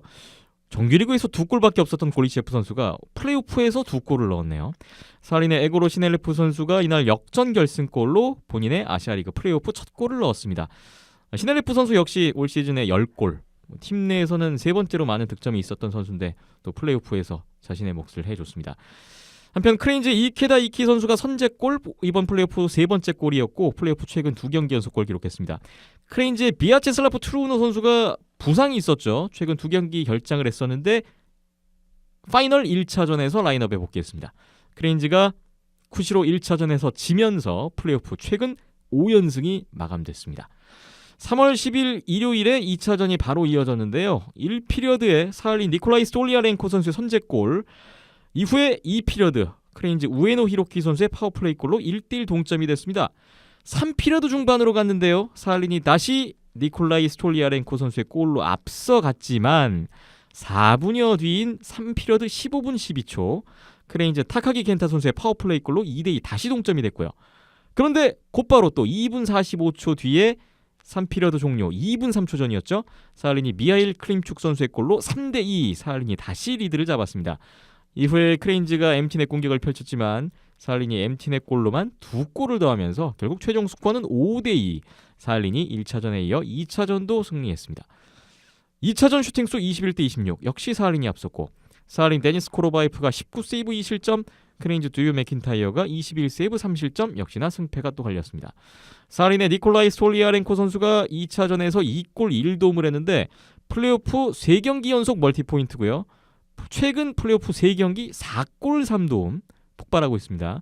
정규리그 34경기 전경기 출장에서 5골 9도움을 기록했던 선수가 플레이오프 최근 3경기에서 4골 3도움을 하고 있어요. 또 역시 플레이오프에서 또 맹활약이 돋보이고 있는 스톨리아렌코 선수네요. 사할린 비탈리 자트세필린 선수가 엠티넷 골 포함해서 1골 2도움 3포인트 올렸습니다. 사할린은 수비수 비탈리 조토프 선수가 2경기 결장을 했었는데 역시 복귀했습니다. 2차전에 복귀를 했고 엠티넷 골 또 득점을 올리는 기록을 올렸고요. 반면에 조토프 선수는 돌아왔는데 1라인 수비수 드미트리 파크루디노프 선수는 2차전에 결장했습니다. 그리고 사할린은 주장 알렉세이 에레민 선수도 2차전 결장을 하면서 에레민 선수 대신에 나지르 기치페코프 선수가 올 시즌 플레이오프 첫 출장하는 모습도 있었습니다. 크레인즈 우에노 히로키 선수는 올 시즌 플레이오프 세 번째 골 넣었고요. 사할린이 2차전까지 승리하면서 플레이오프 최근 4연승, 플레이오프에서 크레인즈전 5전 전승을 이어갔습니다. 3년 전 세미파이널 3연승에 이어서 이번 2연승까지 5연승 이어갔고요. 반면 크레인즈는 플레이오프 5연승 후에 2연패 빠졌는데 안타까운 거는 팀 해체를 앞두고 쿠시로에서의 진짜 마지막 홈 2연전이었는데 그 홈 2연전 모두 패배로 끝나고 말았습니다. 사할린이 원정 1, 2차전 2연승, 플레이오프 우승에 매우 유리한 위치를 점하게 됐습니다. 1, 2차전 리뷰부터 해볼까요? 솔직히 말씀드리면 끝났다. 아하. 라고밖에 크레인즈의 말씀 못 우승을 드리겠습니다. 예상하셨던 이현석 기자님이 예, 실제로 끝났다. 경기를 보고 느낀 것은 끝났다였습니다. 근데 뭐 어쨌든 조금 이제 자잘한 것부터 말씀을 드리면 마지막 경기였잖아요. 구시로에서 펼쳐지는 예. 크레인즈라는 이제 이름을 달고 경기 시작 아침 8시부터 대기했답니다. 일부 팬들은 아, 입장을 하기 위해서. 네네. 그 정도로 어쨌든 마지막에 대한 열망이 느껴졌었고요. 1차전 관객 수 2,825명, 3차전 3,011명이었습니다. 역시나 열기는 뭐 쭉 이어졌네요. 이 3,011명은 이때까지 그 크레인즈의 역사상으로 두 번째로 많았던 관객 수라고 하더라고요. 예. 그만큼 이제 어떻게 보면 홈에서의 열망이 컸었던 경기였는데 그런데 두 판을 다 지고 말았네요. 예, 사실 그런데 경기 내부에서 이제 봤을 때는 훨씬 더 사할린이 준비를 잘해왔구나라는 부분밖에 보이지 않았습니다. 솔직한 예. 말씀을 드리면 이제 크레인즈가 이 시리즈 들어가기 전에 어떤 연습을 주로 했었냐면 파워플레이에서 득점을 해서 경기를 우위로 끌고 갈 것이다. 그리고 우에노 히로키 선수는 실제로 인터뷰를 했을 때 수비를 하는 시간이 길어질 것이기 때문에 파워플레이나 이런 부분에서 득점을 따는 연습을 주력했다라고 이야기를 했습니다. 예. 근데 사실 그렇게 파워플레이에서의 모습은 그렇게 좋지 않았거든요. 두 경기 다. 그러니까 이런 부분에서부터 크레인즈가 좀 틀어졌다라는 원래 생각했던 게 근데 저는 지금 생각하면은 대명이랑의 모습을 그런 모습을 그대로 보여주면 충분히 할만하지 않나라고 생각했는데 어쨌든 코칭 스텝은 그렇게 생각하지 않았었나 봅니다. 정말 잘했던 거를 이제 사할린부터 짚어드리면은 경기 시작부터 트랩을 걸었습니다. 사할린은. 네. 이 의미는 무엇이냐라고 하면은 대명이 뭐에 고전했냐라고 생각을 하면은 크레인즈가 원투 패스로 지역을 한 번에 뚫어버리는 이거에 엄청 고전을 했어요. 근데 이걸 알고 있다는 거죠. 그러니까 트랩으로 속도를 완전히 늦춰버립니다. 그러니까 크레인즈의 강점이라고 할 수 있는 패스 한두 번, 중립지역의 패스 한두 번으로 지역을 뚫는 움직임이 사실 거의 나오지 못했고요. 그러니까 덤프를 할 수밖에 없는 상황이고 덤프를 하면은 1-3-1은 덤프를 잡아먹는 데 최적화되어 있는 전술입니다. 왜냐하면은 예. 제일 후방에 수비가 한 명이 들어가 있기 때문에 그 선수가 그냥 그 포가 잡아버리면 그만이거든요. 그런 식으로 크레인즈의 속도를 완벽하게 떨어뜨리고 지역 진입을 완전히 실패하게 함으로써 제대로 공격이 이루어지지 못했죠. 그러니까 1차전 슈팅 수 13개밖에 나오지 못했습니다. 네. 그리고 그런데 이제 뭐 사할린도 그렇게 아주 공격을 잘 풀어나가지 못했어요. 그 부분은 뭐냐면은 드루 맥킨타이어 선수가 퍽 처리하는 능력이 상당히 좋은 골리거든요. 그래서 덤프를 하면은 맥킨타이어 선수가 잡아서 처리를 하고 이런 식으로 좀 소극적으로 양상이 펼쳐졌는데 결과적으로 실수에 틈타서 득점을 성공한 쪽은 이제 크레인즈였습니다. 이제 네. 어쨌든 실수 한 번을 득점으로 잘 성공을 시키면서 이게 분위기 좋은데라고 생각을 했었죠. 이제 거기에서는 괜찮다라고 생각했는데 그 뒤에 파워플레이 찬스에서 드루 맥킨타이어 선수가 퍽을 멈춰서 경기를 멈췄어야 할 상황에서 그냥 그대로 진행을 하다가 이게 빌미가 돼서 실점을 해서 동점이 됐거든요. 예. 저는 이게 굉장히 컸었다고 보고요. 첫 경기를 이제 크레인즈가 잡을 수 없었던 최대한 잡은 리드를 그러니까 크레인즈는 어쨌든 잡은 리드를 지키자 끌고 가자 이거였는데 게임 플랜이 이거를 너무 일찍 잃어버렸다는 겁니다. 1차전에. 이 부분이 굉장히 큰 페인이라고 할 수가 있었고 3피리어드 들여서 전반적으로 크레인즈의 움직임이 무뎌지기 시작을 했고요. 시네르프 선수가 골을 기록한 이후에 사할린은 완벽하게 걸어 잠그는 모드로 들어가 버렸습니다. 예. 근데 사할린이 걸어 잠그는 모드로 들어가면은 아시아리그에서 깰 수 있는 팀이 거의 없을 겁니다. 지금 수준에서는. 그렇기 때문에 아무것도 하지 못했고요. 그러면서 1차전 패퇴하는 상황이 나왔고 2차전 같은 경우에는 조금 더 오히려 사할린 쪽에 압박을 더 강하게 들어가는 장면. 그러니까 지난 경기는 트랩으로 해봤는데 이번 경기는 괜찮겠다 해서 압박을 들어갔는데 어쨌든 경기의 흐름을 딱 잡게 됐고요. 네. 그래도 크레인즈가 이 피리어드에 우에노 선수의 골 이후에 조금 분위기를 잡으면서 이제 현지 해설자가 한 말씀이 뭐냐면은 크레인즈는 크레인즈 왜냐하면 그분이 그 해설자분이 전 크레인즈 감독이었습니다. 아. 그렇기 때문에 잘 알고 있다고 할 수가 있죠. 그래서 크레인즈는 한 골을 넣어서 분위기를 잡았다고 할 때 거의 힘을 120%까지 끌어올려서 한 골을 더 넣는 이제 운영을 좀 즐겨 하는 것이 좋다 뭐 이런 식으로 이야기를 했었는데 그래서 결과적으로 분위기를 잡으면서 조금 몰아치는 모습이 나왔는데 결과적으로 이 피리어드는 두 번째 경기 이 피리어드는 크레인즈가 네트 뒤에서 경기를 풀어나가는 이 운영이 딱 먹히기 시작하면서 공격이 조금 통하기 시작했거든요. 예. 그런데 사할린이 3피리어드에 어쨌든 페널티 킬링을 성공적으로 계속 버티기 시작을 했고 오히려 네트 뒤 운영을 사할린이 또 이거 사할린 네트 뒤에서 이렇게 돌아 들어오면서 슈팅을 쏜다든지 네트 뒤에서 패스를 넣어주는 거. 사실 이거 안양알라전에서 안양알라전 골에서 그렇죠. 봤던 굉장히 장면이죠. 재미를 네. 많이 봤던 운영입니다. 근데 이게 통하기 시작했어요. 크레인즈를 상대로. 그러면서 2대1 리드 잡았고요. 물론 뭐 타카기 선수가 진짜 운이 좋았습니다. 그냥 패스를 골텐더 쪽으로 던졌는데 그러니까 아예 각도가 없는 이 골라인 뒤에서 이렇게 대각선으로 던졌는데 그게 이제 카로바이프 선수 몸에 맞고 들어가면서 운이 또 좋았어요. 2대2까지 따라잡았거든요. 예. 그런데 또 종료 2분 전에서 사할린 하면은 리그에 들어왔을 때부터 뛰어났던 게 뭐냐고 하면은 이 팀이 셋업 플레이를 진짜 잘합니다. 그러니까 페이스오프 이후에 페이스오프 딱 이겼을 때 바로 이겼을 때 얘한테 이겨서 주게 만든 다음에 바로 원타임을 때린다든지 이런 플레이에 상당히 잘하는 능한 팀이거든요. 근데 페이스오프 완벽한 셋업 플레이 이후에 원타이머로 제역전을 잡은 이후에 MT넷 2골이 터지면서 사실상 경기가 끝나게 됐죠. 예. 정말 2차전도 의미가 있는 게 뭐냐면은 앞서 말씀드린 주신 대로 예르민 선수라든지 파우르 루티노프 1라인의 두 축이 빠졌는데도 이겼다는 거예요. 예. 이게 정말 의미가 있는 동시에 트루노 선수는 1피리어드의 충돌 이후에 2피리어드부터 경기를 소화하지 못했습니다. 아, 또 이제 이 네. 결장의 가능성이 생겼다는 거예요. 그런데 올해 결장 대응 능력을 생각을 해보신다면은 예전에 이제 제가 크레인즈 해체 때 말씀을 드린 부분에서 기억을 하시는 분도 계시겠지만 올해 크레인즈는 예년보다 한 명 선수 덜 운영합니다.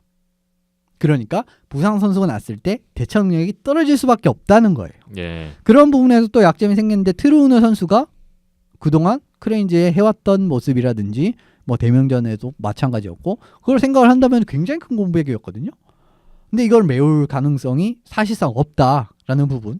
그리고 근데 사할리는 오히려 경기 게임 플랜에서도 거의 1, 2차전 완승을 거둔 데다가 주포 공격 수비 다 뺐는데 이겼다라는 부분은 점점 크레인즈의 업셋의 가능성이 없어지는 또 이런 거기다가 것 3, 4, 5차전은 사할린 사할린이죠. 홈으로 가고 네. 예, 이 부분이 크레인지를 더 지금 어렵게 만드는 상황인 것 같네요. 자, 홈에서 2연패를 당한 크레인지. 박김찬 PD님은 이 결과를 예상하셨습니까? 지난주에 한번 말씀드렸잖아요. 예상은 미처 못한 걸로. 네. 네. 네, 사할리 지난주에 말씀드리기로는 이제 크레인즈의 그 상승세가 이제는 좀 식을 법할 5연승 한 번 꺾일 때 됐다. 네, 시기가 하셨죠? 됐다라고 했었고 그리고 사할리는 디펜딩 챔피언을 넘어섰기 때문에 그 추진력이 또 어마어마할 거다라고 말씀을 드렸었는데 굳이 끼워 맞추면 뭐 그렇게 될 수도 있겠지만 연승이 꺾였죠. 네. 아시아리그에서 5연승 이상 뭐 쭉쭉 나가는 거는 정말 힘들구나. 니코처럼 롤러코스터를 타지 않는 이상 힘들구나라는 거를 다시 확인할 수 있는 시간이고요. 예. 뭐 사할린이 뭐 거의 7분 능선, 8분 능선 다 넘었고 한 번만 더 이기면 챔피언이긴 한데 주목해야 될 거는 그래도 한 점 차 승부였다라는 거. 뭐 두 번째 경기도 뭐 5대2 스코어긴 하지만 두 골이 엠티넷이었잖아요. 네. 그러니까 한 점 차 승부였다는 거에 좀 더 포커스를 두고 크레인즈는 좀 더 희망 아닌 희망을 싣고 유준호 사일런스크로 넘어가겠죠. 일단 2연패를 했지만 포기할 수는 없겠죠. 크레인지 입장에서도. 자, 1, 2차전 양 팀의 이 결과. 저는 글쎄요. 크레인즈도 참 그 시즌 내내 1, 2, 3자인 고르게 좋다. 이런 평가가 많이 나왔는데 사할린도 뭐 크레인즈만큼이나 1, 2, 3, 4 라인 다 골고루 터질 수 있다라는 거를 잘 보여준 1, 2차전인 것 같아요. 뭐 에레민, 클림축 1라인 여기에 지금 유시코프의 2라인인데 시넬레프 득점까지 터지기 시작했고 스톨리아렌코, 자츠세필린의 3라인 여기에 4라인 코발레프 선수의 지금 골리셰프가 4라인으로 내려가면서 4라인도 더 강해졌어요. 이게 말이 안 되는 거예요. 지금 골리셰프가 4라인이라는 네. 게. 이 부분이 좀 보였고 사할린이 최근 4년간 계속 플레이오프 때마다 참 골리에서의 불안감, 고민이 있었는데 올해는 좀 다른 것 같아요. 데니스 코로파이프 선수가 지금 플레이오프 6경기째 무리 없이 좀 잘 버텨주고 있다는 점. 근데 반면에 크레인즈 드류 맥키타이어 선수는 글쎄요 세미파이널에 대단했잖아요. 95%대의 세이브율. 근데 좀 한풀 꺾인 것 같아요. 지금 파이널 와서 88%로 급락했네요. 네, 그런 차이가 또 이런 결과를 낳았던 것 같고 저는 좀 기록지 보면서 또 눈에 띄었던 거는 2차전에서 양팀 총 22개 페널티가 나왔더라고요. 22개 중에 미스컨덕트 페널티만 5개가 나왔는데 3피러드맨 4개. 그 미스컨덕트 페널티 받은 선수들 뭐 추가 징계 나온 게 있나요? 일반 미스컨덕트 같은 경우에는 네. 추가 징계 같은 부분은 주어지지 않는 걸로 나오고 있는데 네. 게임 미스컨덕트 같은 경우에는 지금까지의 정황을 봤을 때는 보통은 게임 미스컨덕트 같은 경우에는 한 차례는 그냥 오케이. 근데 두 번째부터는 징계. 이런 게 이제 아시아 리그의 룰이지 않나 싶습니다. 그렇기 때문에 그렇군요. 그 일반 미스컨덕트는 추가 징계 같은 부분은 홈페이지 부분에서 확인할 수 없었어요. 네. 그 뭐 다음 경기 그러면은 다 나오는 걸로 예상을 해보면 될 것 같고, 저는 이번에 또 레프리가 과연 어떻게 나올 것인가를 또 눈여겨봤습니다. 그래서 봤더니 쿠시로 1, 2차전 레프리가 미국 미네소타 출신의 놀란 블러이어 심판, 그리고 우리나라의 장성국 심판, 이렇게 두 심판이 레프리를 진행을 했더라고요. 놀란 블러이어 심판이 이제 아시아리그에는 처음으로 나오는 심판인데, 좀 보니까 지난 시즌에 USHL 레프리를 했었고 최근에는 SPHL에서 레프리를 한 경력이 있고, 그러니까 최근에 계속 뭐 데릭 버케빌이라는 심판이 아시아리그 플레이오프 때마다 계속 왔었는데 이번에는 오지 않았어요. 그래서 결과적으로 파이널에서 북미 심판 1명, 거기에 대한민국 심판 1명, 이렇게 레프리가 구성이 됐거든요. 일본 팀 대 러시아 팀 대결에서 제3국 심판 2명이 레프리를 맡게 된 건데, 지금 앞선 세미파이널에서 한쪽은 제3국 심판 2명, 그리고 다른 한쪽도 세미파이널은 정규리그 때처럼 양팀 국가 1명씩 이렇게 해서 이제 일본 심판들이 한국과 러시아 원정을 오갔었는데, 이번에 북미 심판 2명도 아니고 1명, 거기에 대한민국. 역시나 이번에도 심판 배정에 있어서 어떤 통일성이나 뚜렷한 원칙은 없다라는 것을 또 한 번 확인할 수가 있었고, 아시아리그는 플레이오프 제도를 도입했던 2004-2005 시즌, 그때부터 올 시즌까지 이제 정규리그를 제외하고 플레이오프에서만 북미 심판을 투입하고 있는데, 올 시즌은 지금 파이널 가서야 1명. 그러니까 역대로 봐서도 북미 심판 기용이 가장 축소된 시즌이 됐습니다. 이 부분도 역시 최근의 아시아리그의 이 뒤숭숭한 분위기를 반영하는 게 아닌가, 그런 생각을 또 한번 해보게 되네요. 자, 1, 2차전 어쨌든 사할린이 2승을 챙기면서 홈으로 기분 좋게 가게 됐는데, 러시아 유즈노 사할린스크에서 3, 4, 5차전이 남아있습니다. 3월 14일 목요일에 3차전, 16일 토요일에 4차전, 17일 일요일에 5차전이 있습니다. 3차전 이후 뭐 아까 끝났다고 말씀해 주셨지만 그래도 전망 한 말씀, 키플레이어 정도 들어볼까요? 1, 2차전의 경기력을 봤을 때는 물론 크레인즈도 아예 이제 희망이 없었지는 않았습니다. 분명히 1차전 같은 경우에는 리드를 잡았던 경기도 있었고 2차전에는 2대2로 따라붙으면서 희망이 불씨를 이제 피워간 이런 장면도 있긴 했는데, 전반적인 경기력을 봤을 때는 여러 부분에서 이제 사할린이 한 수 앞서간다라는 부분, 그리고 선수진까지 매일 수는 격차가 나기 시작한다, 이런 부분이 좀 명확하게 눈에 보였던 1, 2차전이었기 때문에 웬만하면 3차전에서 끝날 느낌이 들긴 듭니다. 제가 생각했을 때는요. 그리고 트루노 선수까지 추가 이제 출장 여부가 확정되지 않은 상황이기 때문에 더더욱 이제 먹구름이 끼는 건데, 그래도 이제 크레인즈는 저는 좀 많이 아쉬워요. 이번에 어쨌든 좀 기회를 잡았음에도 이걸 못했다라는 부분이 좀 많이 아쉬운 부분이 있었고, 드루 맥킨타이어 선수가 결과적으로 조금 더 잘해줘야겠죠. 사실 1차전에서도 그렇게 빌미를 제공해 줬었으면 안 됐습니다. 근데 완전 철벽이라는 모습이 약간은 좀 나오지 않았던 이번 1, 2차전이었다라고 말씀드릴 수가 있거든요. 그래도 키세이브는 많이 한 편입니다. 그렇기 때문에 좀 대명전 수준으로 맥킨타이어 선수가 조금 더 막아줘야 할 필요가 있을 것 같고요. 사할린 같은 경우에는 저는 좀 이제 불안 요소가 뭐냐고 했냐면은 이제 이 친구들이 좀 집중력이 많이 떨어질 때가 있어요. 예전에도 이제 시즌 내내 봤을 때 보시면은 기억이 나시겠지만 조금 더 좋은 선택지를 가져갈 수 있는 상황에서 뭐 그냥 슬랩샷을 빵 때려서 그냥 그 찬스를 무산시켜 버린다든가 이런 부분에 좀 대충대충 하는 어떻게 보면 좀 나쁘게 말하면 이런 부분이 있었는데 이번 플레이오프 첫 두 경기에서 전혀 그런 모습이 나오지 않았습니다. 그러니까 그냥 뭐 무난하게 승리를 했죠. 솔직하게 말씀을 드리면요. 그런 양상이 또 이번에도 3차전에도 펼쳐지지 않을까 싶고 스톨자렌코 선수는 지난번에 한국 타이완전에서 상당히 눈여겨보던 선수인데 어쨌든 이번에 좀 뭐랄까 터지는 모습을 보니까 앞으로도 스톨자렌코 선수 3라인 정도에서 확실히 키를 잡을 이번 뭐 3, 4, 5차전 어디까지 갈지는 아직은 알 수가 없지만 스톨자렌코 선수가 좀 중요하지 않나 싶습니다. 여러모로요.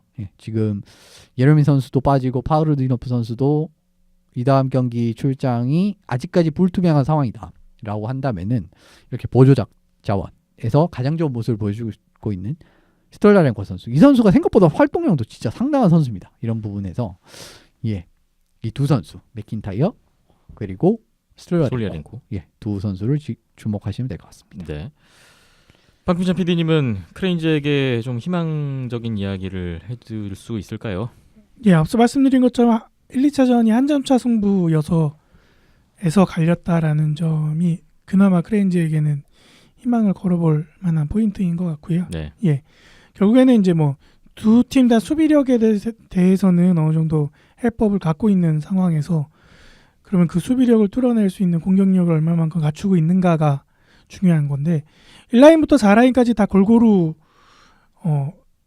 빠짐없이 경쟁력이 있다라고는 하지만 뭐 4라인 라인 구성을 보면은 또 크레인즈에서 또 터지는 라인이 있고 안 터지는 라인이 최근에 있었잖아요.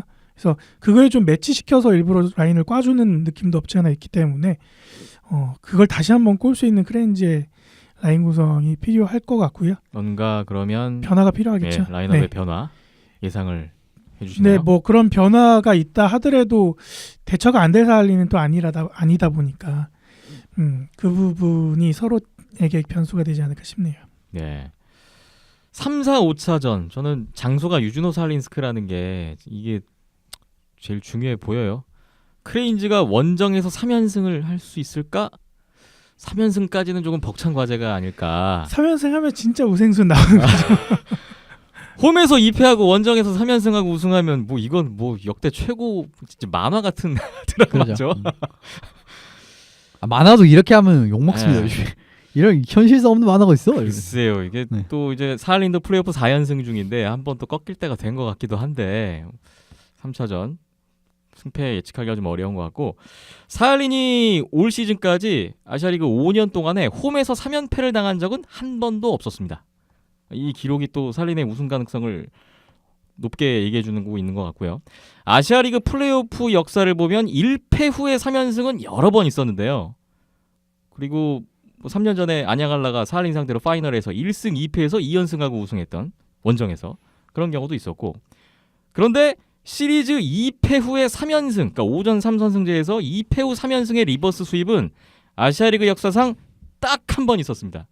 2011-12 시즌 그때 니코 아이스벅스가 안양할라를 상대로 2패 후에 3연승으로 파이널에 올라갔던 유일한 역사가 한 번 있는데 그나마 그때는 1, 2, 3차전이 안양이었고 4, 5차전이 니코였어요. 이번은 크레인즈가 지금 원정 3연전을 남기고 있다는 점이 글쎄요. 3연승까지는 좀 어렵지 않을까 저는 좀 그런 좀 생각이 드는데 크레인즈가 뭐 혼신의 힘을 다하겠죠. 이제 진짜 마지막 경기에 몰렸기 때문에 그죠. 사실 그 점에 또 기대를 해봐야 될 것 같습니다. 전력이 높은 팀이 전력이 낮은 팀을 상대를 해도 3연승, 2연패지 3연승은 쉽지가 않거든요. 근데 하물며 사실 전력으로 따졌을 때는 조금 약한 팀이 원정에서 3연승을 한다라는 부분은 너무 생각하기 힘든 그림이에요. 기적이에요. 3연승 하면 기적이에요. 진짜 기적입니다. 네, 이건 기적이고. 글쎄 또 근데 기적이 또 안 일어나라는 법은 없는 게 그렇죠? 스포츠니까. 네. 3, 4, 5차전 어디까지 갈지는 또 결과를 기다려 보겠습니다. 비하인드넷 189회 오늘 이제 마무리할 시간이 왔습니다. 저희 온더스포츠.tv 홈페이지 또 페이스북, 유튜브 온더스포츠 이름으로 있고요. 팟빵과 아이튠스에도 있고요. 네이버 스포츠 라디오와 네이버 TV에도 온더 스포츠가 열려 있습니다. 비하인더넷 함께 검색하고 들어오셔서 또 많은 이야기 들려주셨으면 좋겠습니다. 박김전 PD, 이현섭 기자, 오늘도 두 분 고생 많이 하셨고요. 저는 김태범이었습니다. 함께해 주신 여러분 고맙습니다.